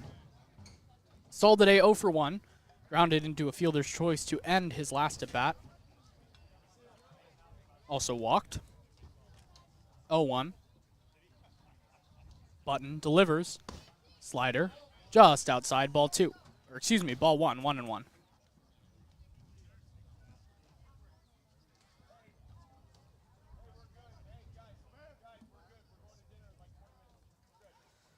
One and one, Button delivers. This ball is launched to left field, but it'll drift foul. 1-2.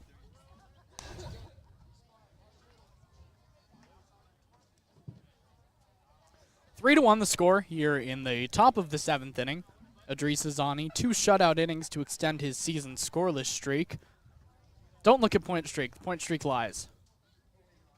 Button ahead in the count 1-2 to Stahl. He delivers. A slider swung on and missed. Strike 3. Man, sit him down, Zach Button, the first out of the inning. Button looked so good in his season debut last week in the town he plays his college ball at over in San Luis Obispo. Went 2 innings in that one. Sets down Stahl for the first out. Now Trey Furry, who is 0 for 3, somewhat surprisingly.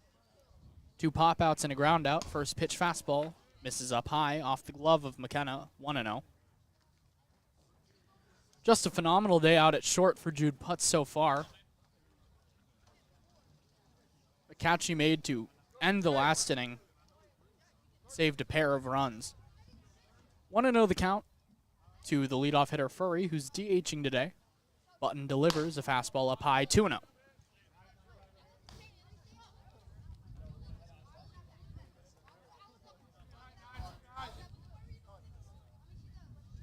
The count to the leadoff hitter Trey Furry. Button set just above the belt. Pitch fouled. Back off to the right. 2-1. Button wearing the number 29, of course, Jacob Craig's number to start the year. Different looks for Craig and Button, of course. Same beard. The 2-1. Slider. Just a little tight. 3-1.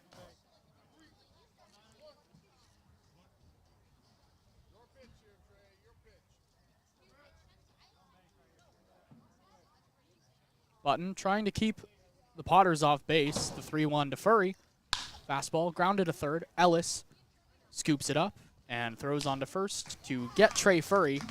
So a nice play by Ellis and a nice bounce back by Zach Button to get the second out of the inning. That'll bring up Garen Caulfield, the second baseman, who's similarly 0 for 3 today. The top 3 in this Lincoln lineup, 0 for with a walk. Garen Caulfield, 0 for 3, a line out to second base, a fly out to right field, and a 6-3 ground out over to Jude Putz. Button delivers the first pitch, a slider called strike 1, as it bends over the half of the plate. 0-1. 3-1 the score, top 7. Button fires a slider lined over the head of Corio and into the gap in right center. Cutting it off is Ben Shoshan.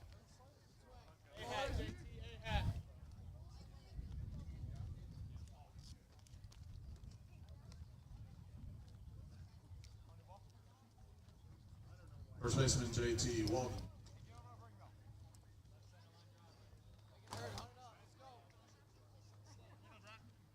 Now JT Walden, who's 0 for 2 today with a pair of strikeouts. Idris Azani was able to strike him out in his last at bat, and Gabe Tanner struck him out his first time. He had a walk in between. Caulfield on first. Button looks over and fires. Inside, ball 1.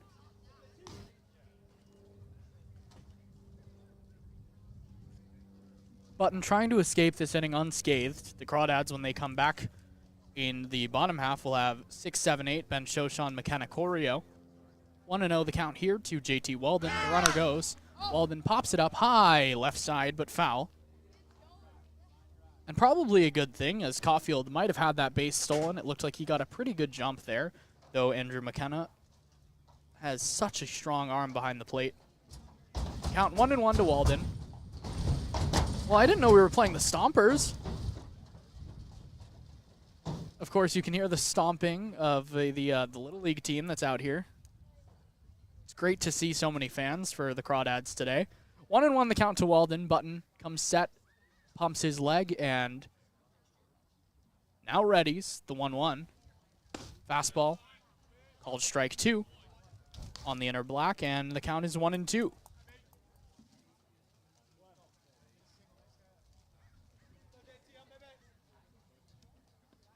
The powerful JT Walden, the hitter. He's behind in the count 1-2. Button trying to get his second strikeout of his first inning of work. He fires, and Walden stays alive, flaring this one off into the trees. Back to the left. 1-2.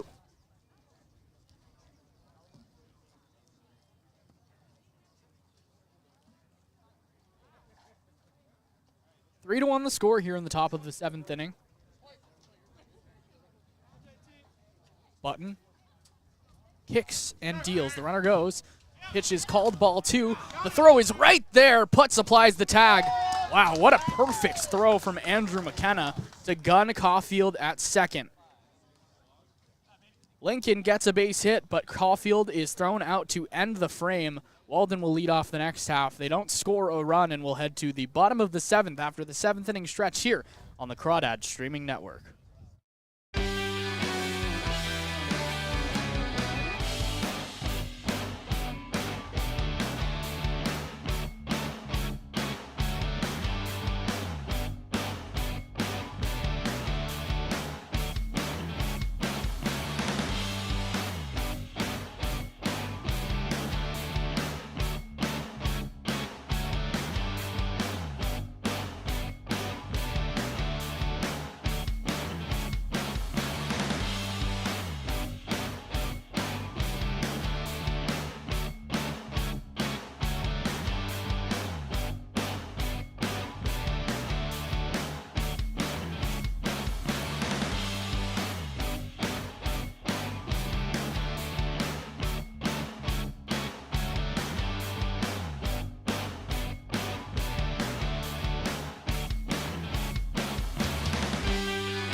Craig Schmidt still on the mound for his 7th inning of work. He has just carved through this Crawdads lineup. It was Coleman Schmidt leading off the game with a homer, and since then, really, it's just been 2 hits by Tyson Corio.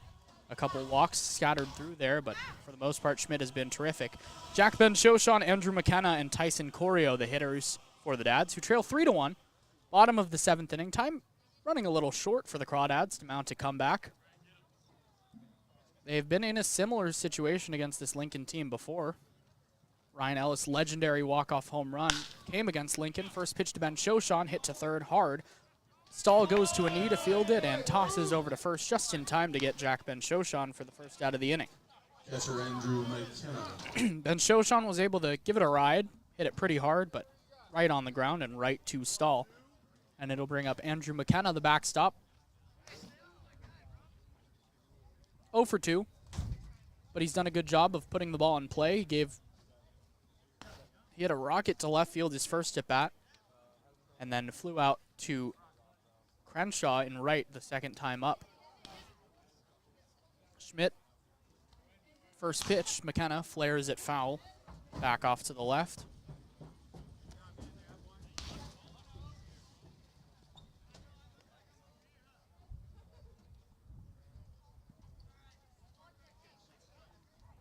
Own 1 to McKenna, the backstop.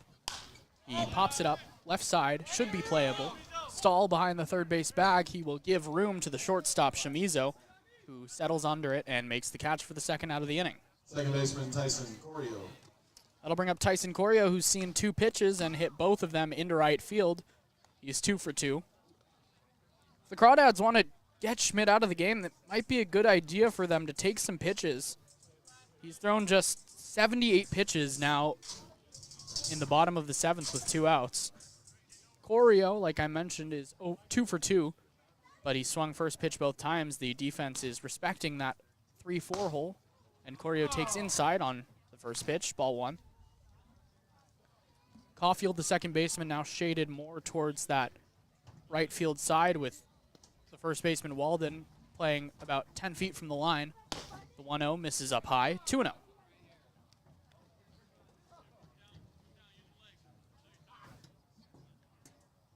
Three to 1 the score in the bottom of the 7th inning, Crawdads and Potters. Craig Schmidt has just been dealing. The 2-0. Corio leaves it up high, 3-0. So likely a red light for Tyson Corio on his swing decision here, with the Crawdads needing base runners and wanting to push Craig Schmidt out of the game. The 3-0. Corio takes strike 1 called on the inner black.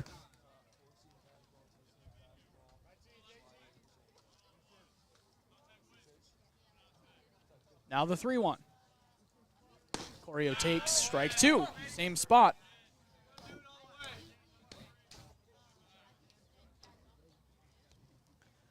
From 3-0 to 3-2, Tyson Corio needs to stay alive here against Craig Schmidt. We'll see where he goes. The payoff pitch. Corio hits a flare into right field. 3 for 3. Have yourself a game, Tyson Corio. And the Crawdads have a 2-out base runner now for Jude Putz. Shortstop Jude Putz. All 3 hits just about in the same spot, right over the head of the second baseman Caulfield. And it'll bring up Jude Putz, who's 0 for 2, but has hit the ball pretty well twice today. One time to center field on a line, and then more of a fly ball to left his last at bat. 0 for 2.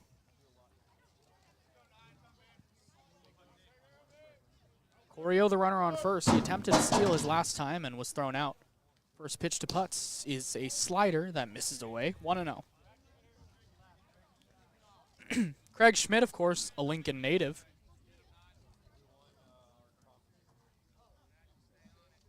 Goes to Minot State. The 1-0.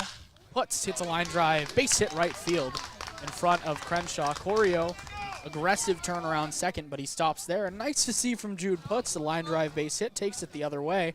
The Crawdads have 2-out base runners for the top of their lineup in Coleman Schmidt.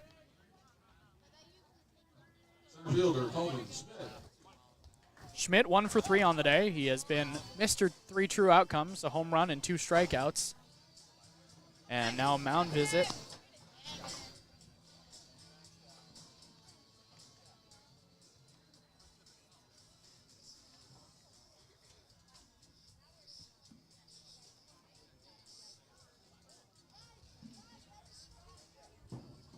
A mound visit from Jesse Garcia, the pitching coach for Lincoln. Him and the infield all join in with Craig Schmidt and the catcher Chase Stanky.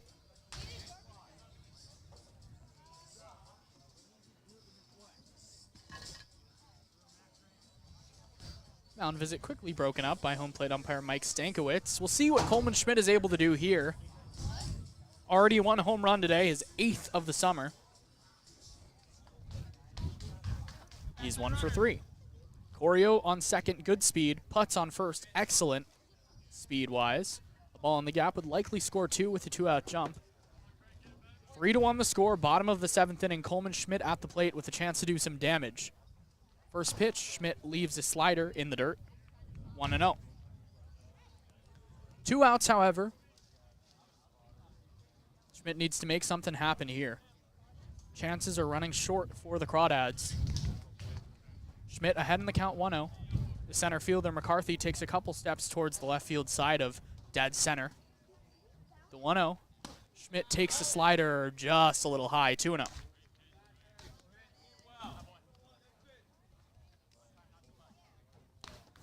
Schmidt in the driver's seat. Well, Coleman Schmidt in the driver's seat. Of course, a matchup of 2 Schmidts. The best mistake hitter in the CCL. We'll see what he does here. The 2-0. Schmidt takes called strike one, an off-speed pitch over the outer edge, and it's 2-1. So Coleman Schmidt still in a good position here with a 2-1 count. 2 outs. Corio on second, puts on first. The pitcher nods his head. Now comes in agreement with Stanky. The 2-1. Ground ball, third base side, foul. Nice play over there by third base coach John Jensen. You heard some reactions from the Crawdads. Deuces are wild now to Coleman Schmidt. They like that one. Thank you, Alum. That was one of your best cameos of the year, if not the best. Deuces are wild to Coleman Schmidt. The Crawdads, one of their top players. With Corio on second, puts on first, 2 outs, 3-1 the score. Schmidt nods his head, comes set, the 2-2. Schmidt stays alive, fouls it off back to the screen. It's a dangerous Coleman Schmidt. I feel like when he has fouled pitches off with 2 strikes, he's doing something right. 2-2 is the count. Craig Schmidt trying to get out of his 7th inning of work. There is action in the Potters bullpen. But for now, it's Schmidt on Schmidt. The 2-2 pitch. Schmidt grounds this one, third base side. Stahl loses the ball off his glove. Everyone's safe. Coleman Schmidt able to make something happen. That's what happens when you put the ball in play. An E5 loads the bases for Brian Duroff. First baseman Brian Duroff.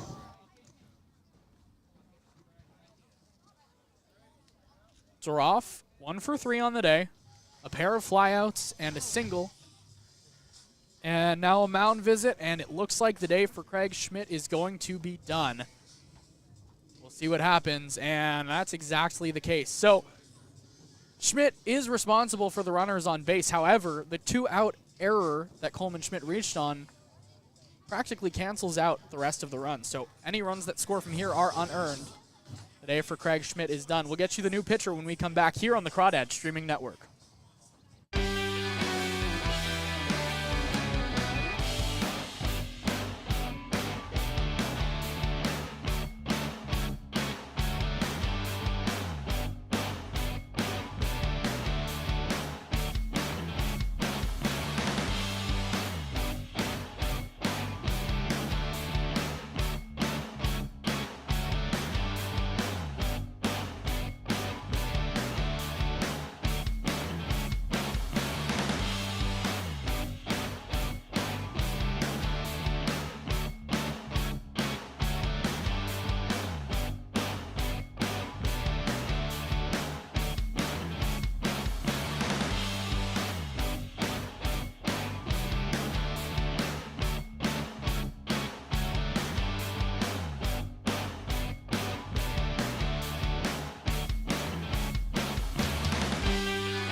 The new pitcher for Lincoln is Trevin Crowley, who has just been fantastic this summer. 2-0 his record, a 0.00 ERA in 9 innings pitched, 8 strikeouts. Get this, no hits allowed this entire summer. Has given up 7 walks, but that whip still under 1. Sits at .78 in his most recent outing. Came against Medford. He got the win, an inning pitched. Got a strikeout. His most dominant outing of the summer came against the Slow Blues, where he went 2 2/3. Didn't give up a hit. of course, struck out a batter, no walks. He's got the bases loaded for Brian Duroff. The runner on third, Tyson Corio, Jude Putz on second, and Coleman Schmidt on first. He reached on an error. So the day for Craig Schmidt is officially done, as the runners that are on base would be unearned if they were to come in. So 6 2/3 innings, 6 hits, 2 walks, 5 strikeouts, an earned run. He was just tremendous. Brian Duroff got a hit in his first at bat and has been quiet since. He's played a nice first base. Trevin Crowley, we'll see what he can do. Long right-hander out of Cal State Bakersfield. First pitch to Duroff. Fly ball, shallow left field, coming into Schenkel, and on a slide, Zach Chamizo, what a play. Robbing Brian Duroff and keeping the Crawdads off the scoreboard. The shortstop going out from his position. He saw Jude Putz do the same thing, and he said, hey, buddy, let me one-up you. The Crawdads load the bases on a pair of hits and an error, but are unable to bring any of them in. They leave 3 stranded on base. Top of the 8th when we come back. 3-1 the score here on the Crawdads Streaming Network.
Still Zach Button on the mound. He pitched an inning and gave up a hit, but Andrew McKenna's cannon to second base was able to nab Garen Caulfield, attempting to steal.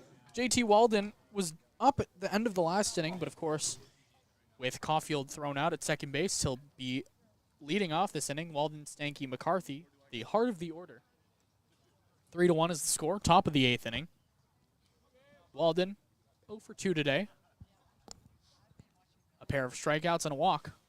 First pitch, fastball, misses away, 1-0.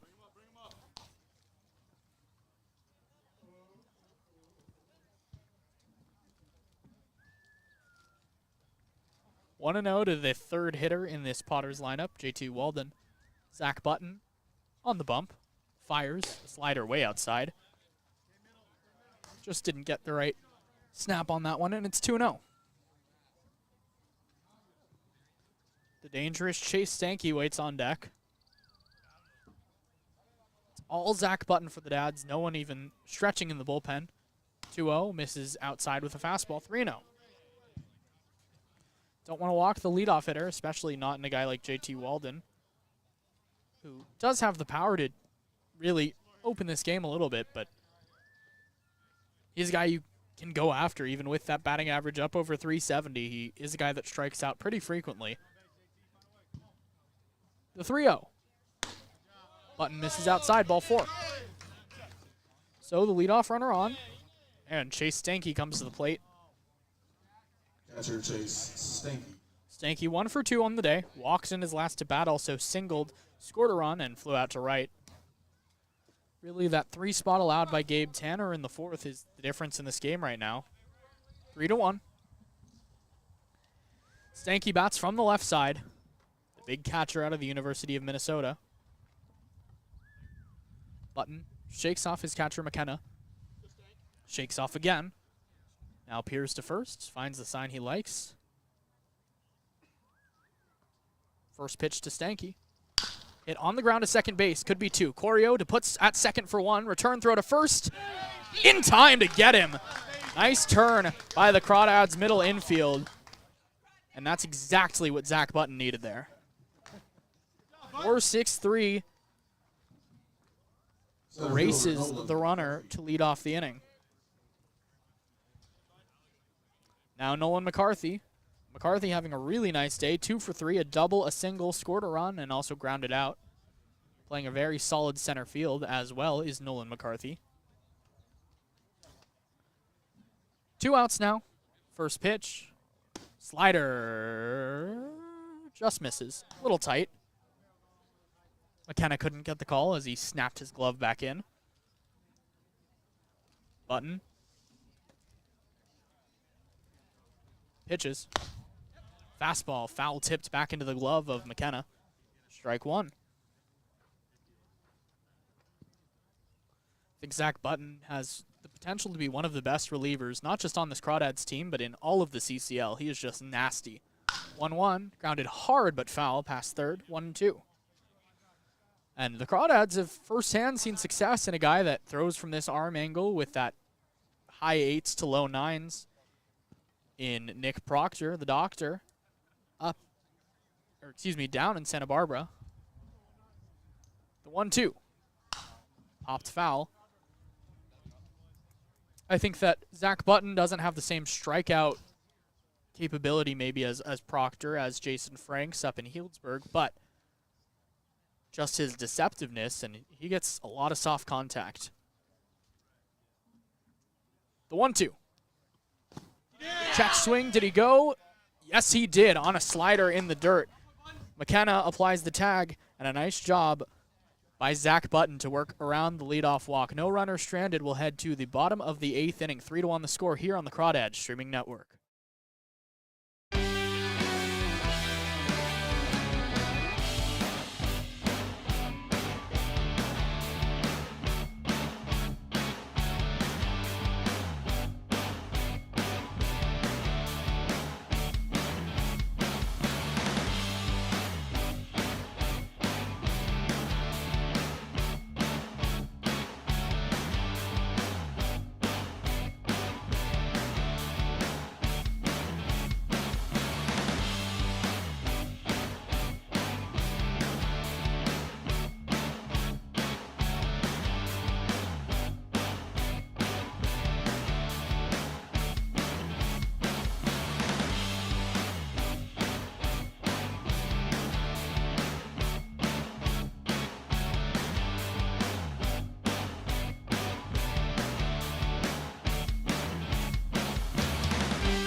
Bottom of the 8th inning.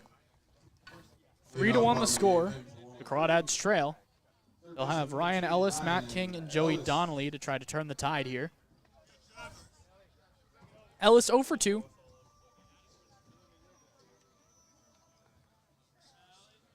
Ellis hit the ball to second twice, once on a line and once on the ground. He also walked and stole a base, his league leading 14th of the summer.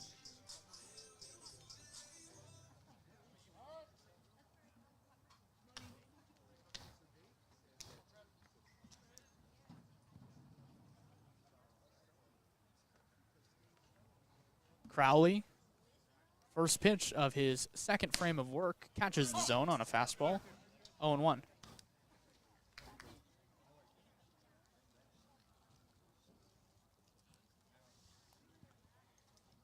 Ellis has shown some magic against the same Potters team just a couple weeks ago with that big walk-off 3-run homer. The 0-1 misses down low. The count runs even at 1. We'll see if he has some more magic here. Though nothing he could do would completely change this game. Of course, setting the table to lead off an inning, always huge. Crowley still yet to give up a hit this summer. Duroff's flare had a chance. The 1-1. Ellis, well, I think I spoke that one into existence. He hits it right through the right side. And the first hit of the day for Ryan Ellis, the first hit of the season for Trevin Crowley.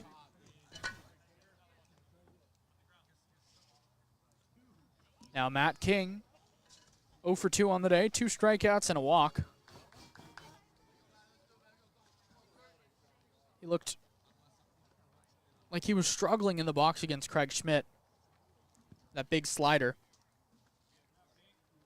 But now against a new pitcher in Crowley, we'll see what he can do. Ellis on first, no outs. First pitch to King in the dirt, ball 1.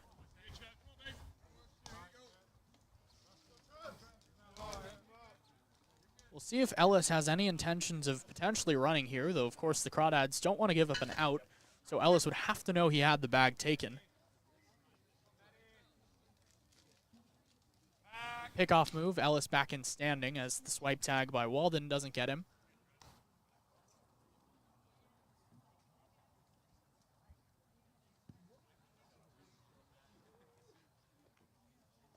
Want to know the count to King. Crowley sets below the belt, now delivers, and King takes down low ball 2. In the driver's seat is Matt King, Joey Donnelly waiting on deck.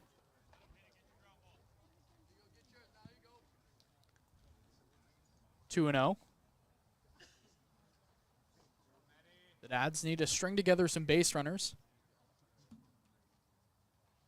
The 2-0. King takes ball 3 outside and low. And most likely, King has the red light here.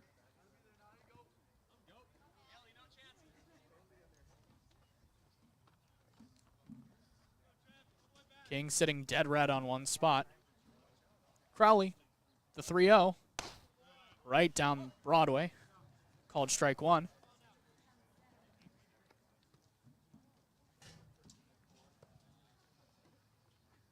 Joey Donnelly still sitting on deck. Ellis on first, 3-1 the score, bottom 8. The Crawdads trail by 2. Crowley delivers, and King takes inside ball 4. So 2 runners to start the inning against Trevin Crowley, and it'll bring up Joey Donnelly. And actually a pinch hitter for Donnelly. It'll be Kavaris Tears. Your attention, please. Pinch hitting for Walnut Creek. Hitting for Donnelly, number 23, Kavaris Tears.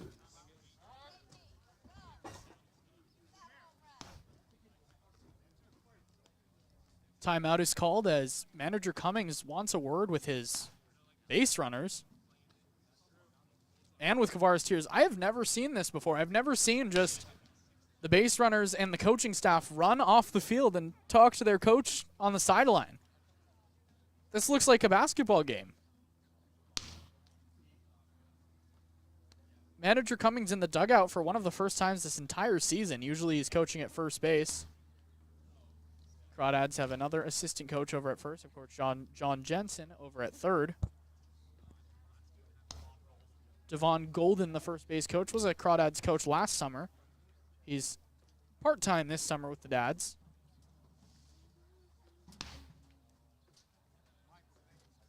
The meeting is broken up as Kavaris Tears walks to the box. Matt King, the runner on first. Ryan Ellis, the runner on second. They both retreat to their respective bases.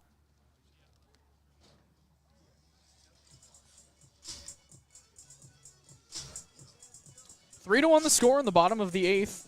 A little bit awkward was that mound visit, or that, not the mound visit, the runner visit with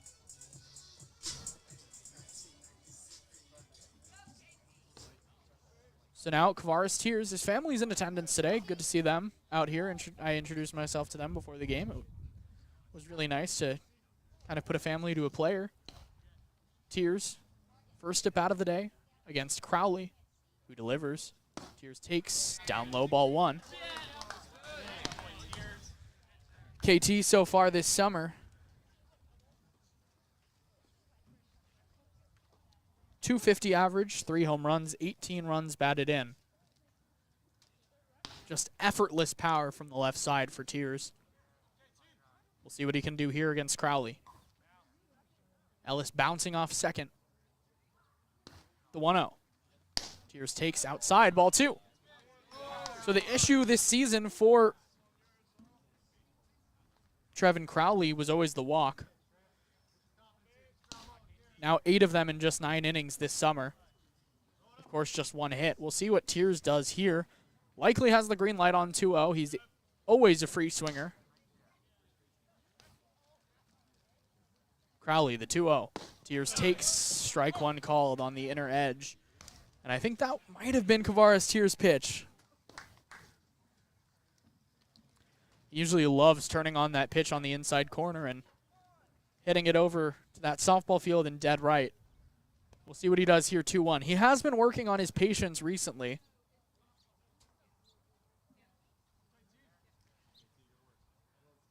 The 2-1 to Tears. Inside and low, ball 3.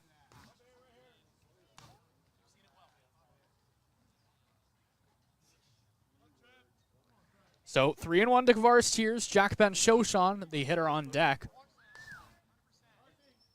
The big Kavares Tears. We'll see what he can do. Ellis gets his lead off second, King off of first. 3-1 the game, 3-1 the count. Crowley fires, Tears tips it back behind the plate, took a vicious swing, and the count runs full, 3-2.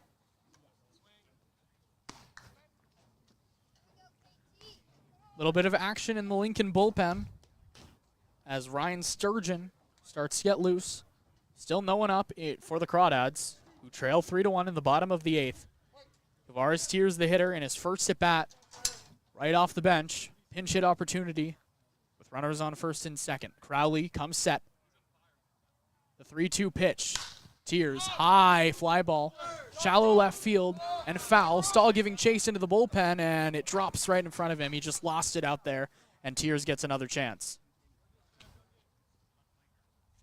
Tears at first gives a high five over to Matt King. Gives a little word to JT Walden over there, the first baseman. Gets the bat back from Andrew McKenna, who's in the hole. And we'll do the 3-2 again. Tears back in the batter's box, readjusts the batting gloves, readjusts the helmet, focuses on a spot on the bat, now steps back in. 3-2, one more time. Crowley facing straight towards the catcher, now comes set facing the third base bag, looks back, Ellis at second. The 3-2. Tears pops it up, left side, foul again. KT staying alive. He continues to battle. Always a good sign from Tears, who is very prone to the strikeout. Tears this summer, 23 strikeouts to just 6 walks in 80 at-bats.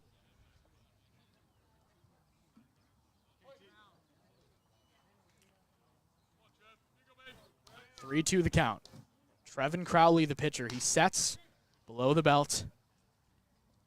The 3-2 pitch. Tears takes outside, ball 4. What an at-bat, Kavares Tears. Wow. He kept battling and battling and was able to draw the full count and walk to load the bases for Jack Ben Shoshan.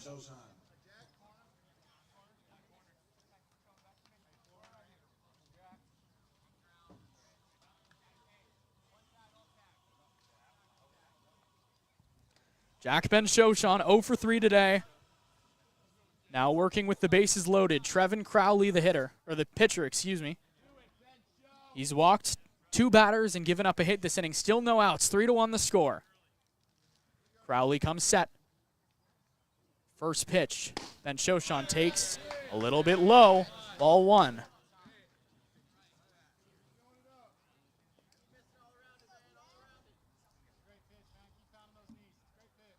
One ball, the count to Jack Ben Shoshan, the 6th place hitter. Crowley comes set. The 1-0. Bencho takes strike one. Called on the inside edge. The count draws even at 1. Still no outs. The bases are loaded. The corners are in. The middle infield double play depth. They'd give up 2 outs if they could get, or excuse me, they'd give up a run if they could get 2 outs. The 1-1. Ben Shoshan takes a slider, one of the first off-speed pitches we've seen from Crowley, but it's called strike 2, and the count is 1-2. 3-1 the score. The bases are loaded for Ben Shoshan. Crowley comes set. And delivers. And Shoshan takes strike 3 called. Slider. Just caught the inside corner for the first out of the inning. Nice pitch. Catcher Andrew McKenna. It'll bring up Andrew McKenna. Base is still loaded, but now 1 out. McKenna, not the most fleet of foot. Always a chance for that double play ball. Bases loaded, a double play would be killer here.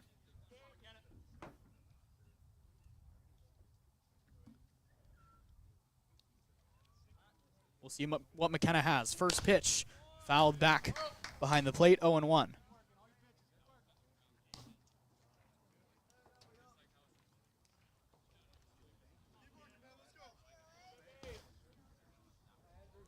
(0-1) is the count to Andrew McKenna. He's been rock solid behind the plate today. We'll see what he has at the dish itself. 0 for 3 on the day, has hit the ball in the air 3 times.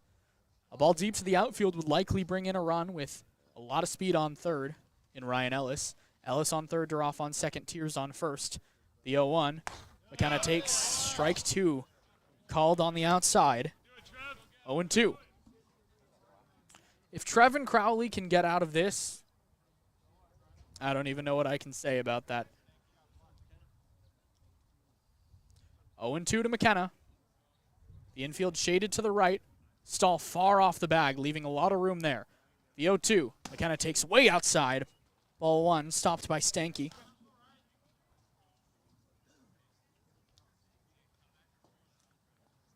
Now 1-2. McKenna, the big left-handed bat, trying to make a moment. The bases are loaded. Crowley comes set.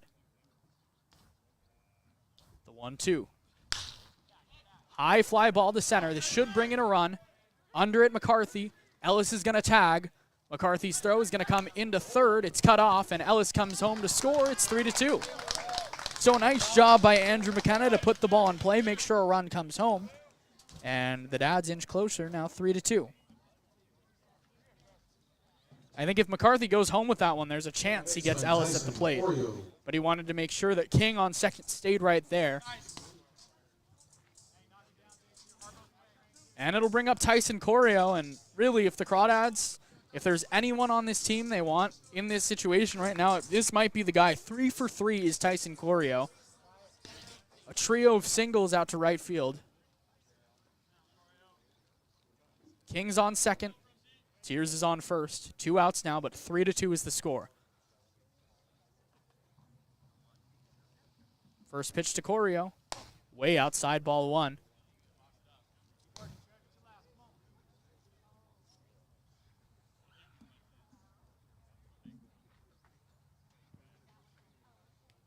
Want to know the count to Corio, who's clearly seeing the ball well today. Crowley readies at the waist and delivers. Corio takes down low, ball 2. In the driver's seat again. Corio was up 3-0 his last at bat before Schmidt pumped in 2 straight strikes, and then Corio was able to flip the ball into right. Tears not being held at all on first. King a little more so. 2-0 to Corio, the only guy that matters here. The pitch. Corio takes strike 1. Pitch has been there all day.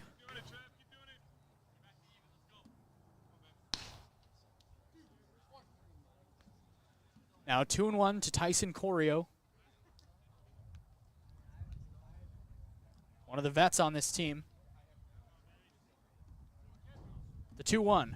Corio takes up and away, 3-1. Jude Putz waits on deck, and he's seeing the ball well today as well. 3-2 is the score. 3-1 the count to Tyson Corio. Crowley steps off the rubber, fidgets with the ball in his hand.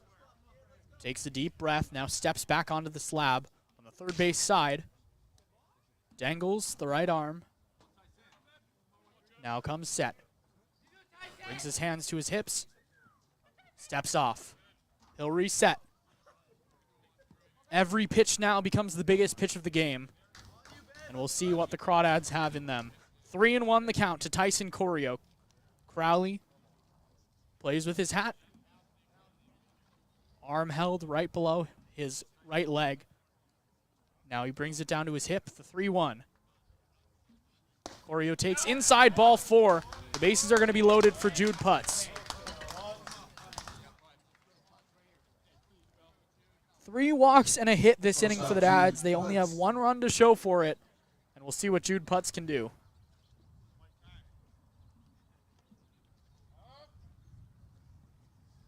A mound visit from the Potters, and it looks like they're going to bring in a new pitcher. The day for Trevin Crowley is over. He struggled. Easily his worst appearance of the season. He gave up his first run, his first hit, and he leaves the bases loaded with 2 outs. We'll get you information on the new pitcher when we come back here on the Crawdads Streaming Network.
Bottom of the 8th inning, the bases are loaded, and a new pitcher, it's Cole Sturgeon.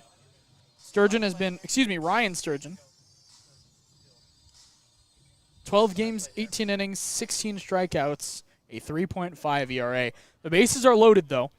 A run has come in to score. It's 3-2 now. Ellis came home to score. King's on third. Tears is on second. Corio is on first. Jude Putz 1 for 3 today. Has seen the ball really well. Took a single to right his last time.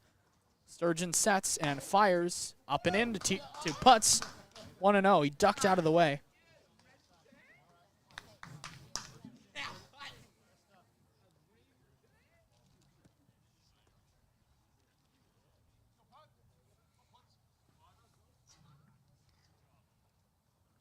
The 1-0. Fastball. Strike 1 called. Sturgeon was the pitcher of record the last time the Dads played the Potters, the time the Crawdads walked off. Ryan Ellis's walk-off 3-run shot came against Sturgeon. 1-1 the count. We'll see if Putz has something in him here. Sturgeon sets and fires. Putz ground ball to third, stalls up with it, and he takes it to the bag to get Tears. over at third. The Crawdads score a run, but they can't bring it up to tie the game. 3-2 the score when we come back. The top of the 9th inning here on the Crawdads streaming network.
Top of the 9th inning here in Danville, California. Zach Button back out for his 3rd inning of work. He'll be facing Trevor Tashenko, Zach Chamizo, and Garrett Crenshaw. Lincoln leads 3-2. We'll see the Dads hit in the bottom of the 9th and see if they have some more home field magic.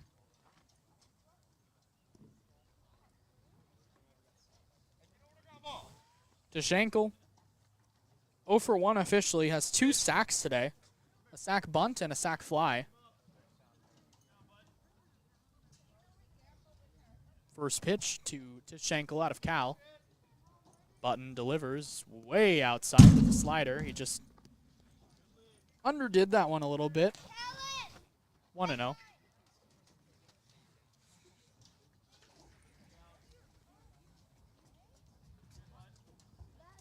One ball, no strikes. 3-2 the score to Schenkel, the hitter. Button sets the 1-0. Misses high, 2-0. Tashenko trying to get on base for the first time today. The Potters had a leadoff runner in the last inning, but grounded into a double play to strand him there. The 2-0. Ground ball to second base, and slowly, Corio picks it up and sidearms to first in time to get Tashenko. 2-0 was the count, but Tashenko rolled it right over, and it'll bring up Zach Chamizo. Chamizo, 1 for 3 today, a pair of groundouts and a single.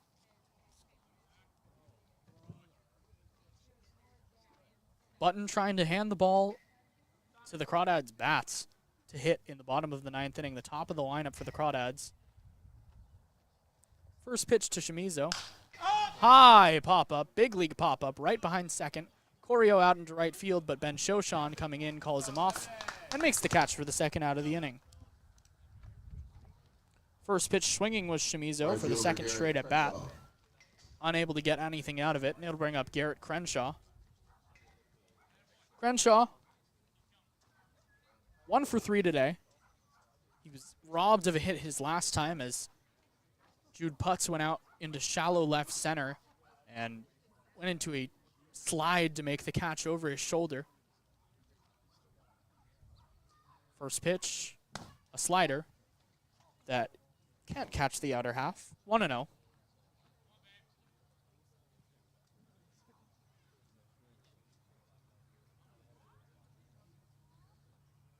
Button delivers. High drive, deep right field. Ben Shoshan back at the track. That ball is gone.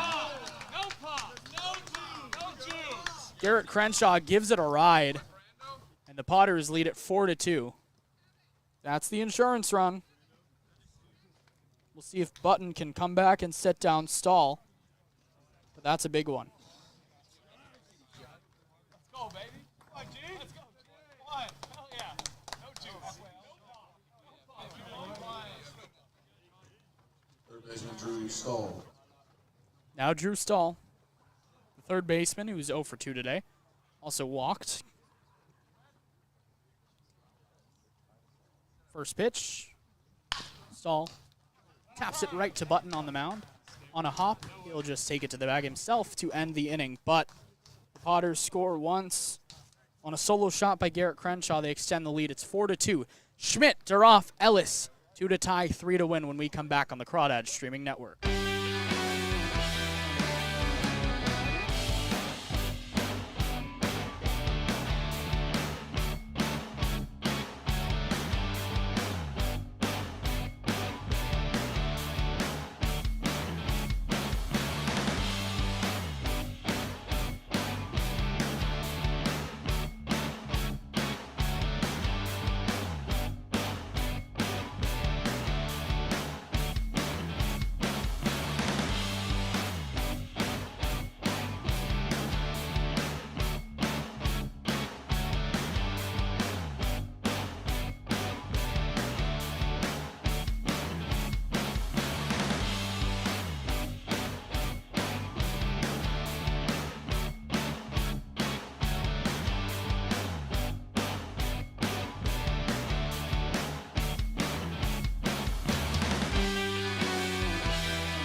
Well, the Crawdads need 3. They've been in this spot before. 4-2 is the score, but the right part of the lineup for the Crawdads if they want to come back and win this one. Coleman Schmidt, Brian Duroff, and Ryan Ellis, the 1-2-3. Schmidt, 1 for 4 on the day, homered on the first pitch he saw, and struck out twice and reached on an error in his last at-bat. Just needs to get on base. Ryan Sturgeon still out on the mound. Takes a step off and tries to reset.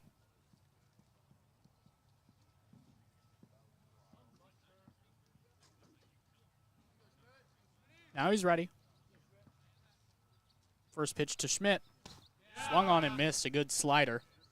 And it's 0-1.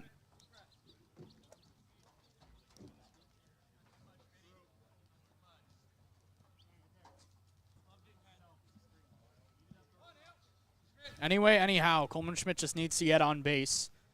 Behind in the count 0-1. Sturgeon delivers a tapper over to Stahl on 2 hops. He fields it, takes his time, and throws on to first just in time to get Schmidt for the first out of the inning. First baseman Brian Duroff. That'll bring up Brian Duroff.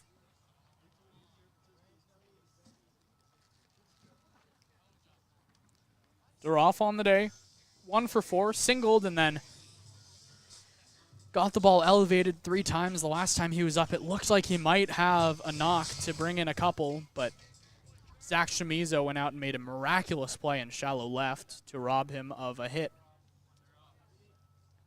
First pitch, Duroff takes a ball, a slider that slides off the plate, 1-0.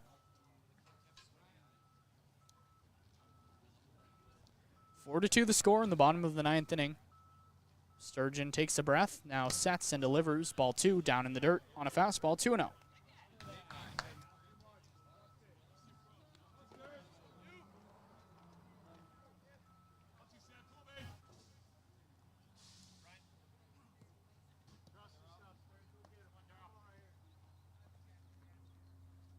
We'll see what Duroff has here. Sturgeon delivers, and Duroff takes ball 3.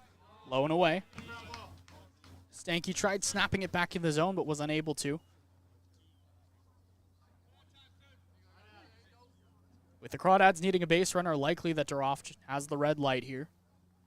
Sturgeon sets. Delivers. Duroff takes ball 4 down low. So the Crawdads bring the tying run to the plate. It's Ryan Ellis. And let's see, what are Ryan Ellis's numbers against Cole Sturgeon? 1 for 1. A home run. It was a walk-off. Third baseman Ryan Ellis. We'll see what he can do here.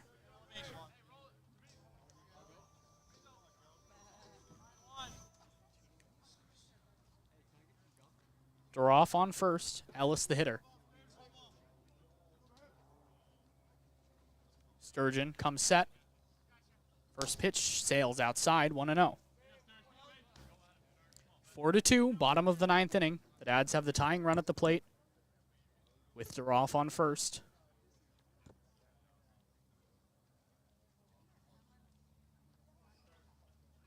The 1-0. Ellis takes, called strike 1 on the outer black. The count runs even at 1.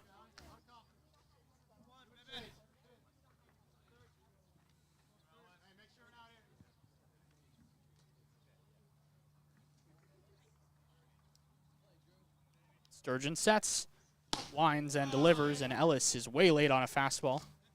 1-2. Sturgeon trying to get some revenge on the man that walked him off just a couple weeks ago. He dangles the arm. Now comes set. The 1-2 to Ellis on its way.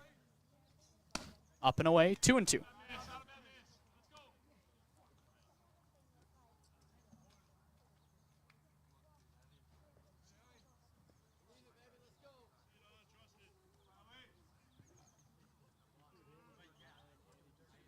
Sturgeon, a high set. The 2-2 to Ellis. Popped up, left side, foul. Ellis stays alive.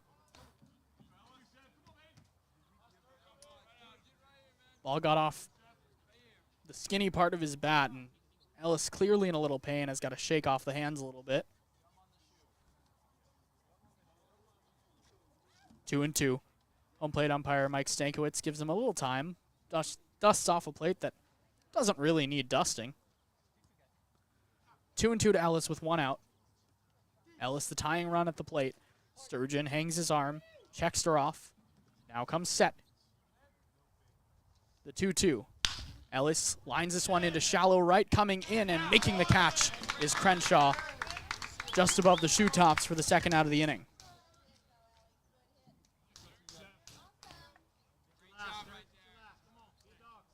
Now, the Crawdads down to their last out, and it'll be Matt King. The DH today, 0 for 2, has walked twice.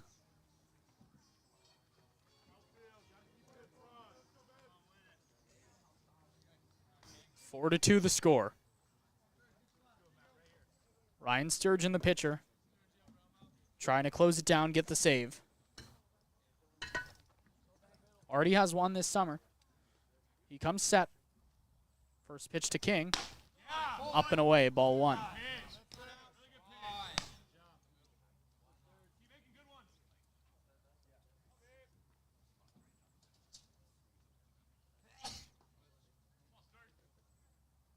Trying to extend this game. Sturgeon sets and deals.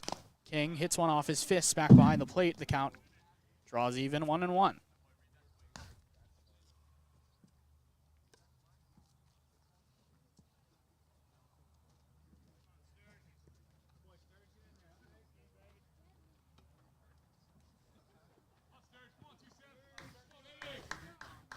Ryan Sturgeon, the man on the mound, sets the 1-1. King takes in the dirt, ball 2, 2-1.